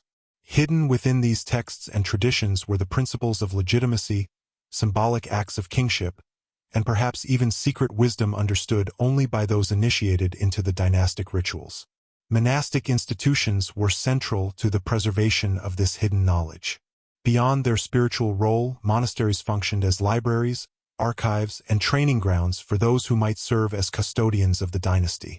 Manuscripts containing genealogical charts, ritual instructions, and symbolic interpretations of sacred acts were carefully stored, sometimes hidden in crypts, behind false walls, or encoded within illuminated texts. The meticulous preservation of these records ensured that the principles of Merovingian authority, and the potential for their resurgence remained intact. These archives became invisible power centers, quietly sustaining the mystical dimension of kingship long after political control had shifted. The secret knowledge associated with the Merovingians was believed to be both practical and spiritual. Rituals surrounding kingship, anointing, and sacred symbols were seen as channels for divine favor and legitimacy. Understanding these rituals conferred insight into the structure of authority, the flow of power, and the moral order of the realm. It is likely that only a select few clergy, loyal nobles, and designated guardians were instructed in these mysteries, forming a hidden hierarchy of knowledge parallel to, yet independent of, political power. In this sense, the Merovingians' legacy was not only a bloodline but a carefully maintained body of esoteric instruction. The idea that the Merovingians guarded secret knowledge persisted in cultural memory, amplified by centuries of secrecy and myth-making. As the dynasty faded from political prominence, stories of hidden treasures, mystical bloodlines, and sacred relics began to circulate more widely. These narratives often framed the Merovingians as keepers of wisdom inaccessible to ordinary rulers, capable of influencing fate, maintaining spiritual order, or safeguarding divine truth. Over time, these legends became intertwined with emerging mystical and esoteric traditions in Europe, influencing the imagination of scholars, mystics, and secret societies alike. This persistence of hidden knowledge also had political implications. Even in exile, the possibility of Merovingian heirs or rituals that conferred legitimacy posed a subtle challenge to reigning dynasties. Carolingians, aware of the symbolic potency of sacred blood, had to carefully manage perception, genealogical records, and monastic archives. The preservation of hidden knowledge was therefore both a threat and a form of soft power, a reminder that authority, though unseen, could still shape behavior, loyalty, and belief. The very idea that sacred knowledge existed outside the control of visible rulers reinforced the mystical aura of the Merovingians, giving them an enduring presence in European consciousness. Symbols played a key role in conveying this secret knowledge. Long hair, regalia, burial practices, and ceremonial acts were not merely decorative. They functioned as coded expressions of authority and legitimacy. Observers might perceive these as ritual or tradition, but to those initiated, they carried precise meanings, instructions, and moral guidance. The interplay between visible symbols and hidden understanding created a dual system of power, one apparent to the public, another reserved for those entrusted with maintaining the dynasty's spiritual and mystical authority. The enduring fascination with the Merovingians' hidden knowledge also influenced later mystical and esoteric movements. From the medieval period through the Renaissance, theories about the holy blood, secret wisdom, and mystical lineages drew directly on the notion that the Merovingians were custodians of truths inaccessible to ordinary rulers. Their sacred rituals, concealed genealogies, and hidden heirs provided fertile ground for speculation, inspiring legends of secret societies, hidden texts, and preserved wisdom. In this way, the Merovingians' influence extended far beyond temporal authority, shaping European imagination, myth, and spiritual thought for centuries. In essence, the Merovingians exemplify the enduring power of secrecy, ritual, and symbolic authority. Even when removed from the throne, their bloodline and associated knowledge continued to confer legitimacy, inspire loyalty, and shape cultural perception. Hidden heirs, guarded texts, and preserved rituals created a shadow network of influence, demonstrating that authority is not only exercised through armies, crowns, or decrees, but also through memory, belief, and concealed wisdom. The dynasty's legacy as keepers of secret knowledge reveals the multidimensional nature of power. Political authority can be seized or transferred, but symbolic and mystical influence can endure invisibly, transmitted through ritual, memory, and hidden instruction. In this light, the Merovingians' impact is both historical and conceptual. They shaped the evolution of kingship, the preservation of sacred traditions, and the imagination of Europe long after their reign had ended. Ultimately, the Merovingians' hidden knowledge and sacred authority underscore a profound truth about human societies. Legitimacy and power are as much about perception, ritual, and memory as they are about force or administration. By safeguarding their bloodline, rituals, and esoteric understanding, the Merovingians ensured that their influence persisted invisibly, continuing to shape belief, culture, and imagination across generations. Even centuries after their political eclipse, the dynasty remained present in the consciousness of Europe, a testament to the enduring potency of sacred kingship and the hidden wisdom it could preserve.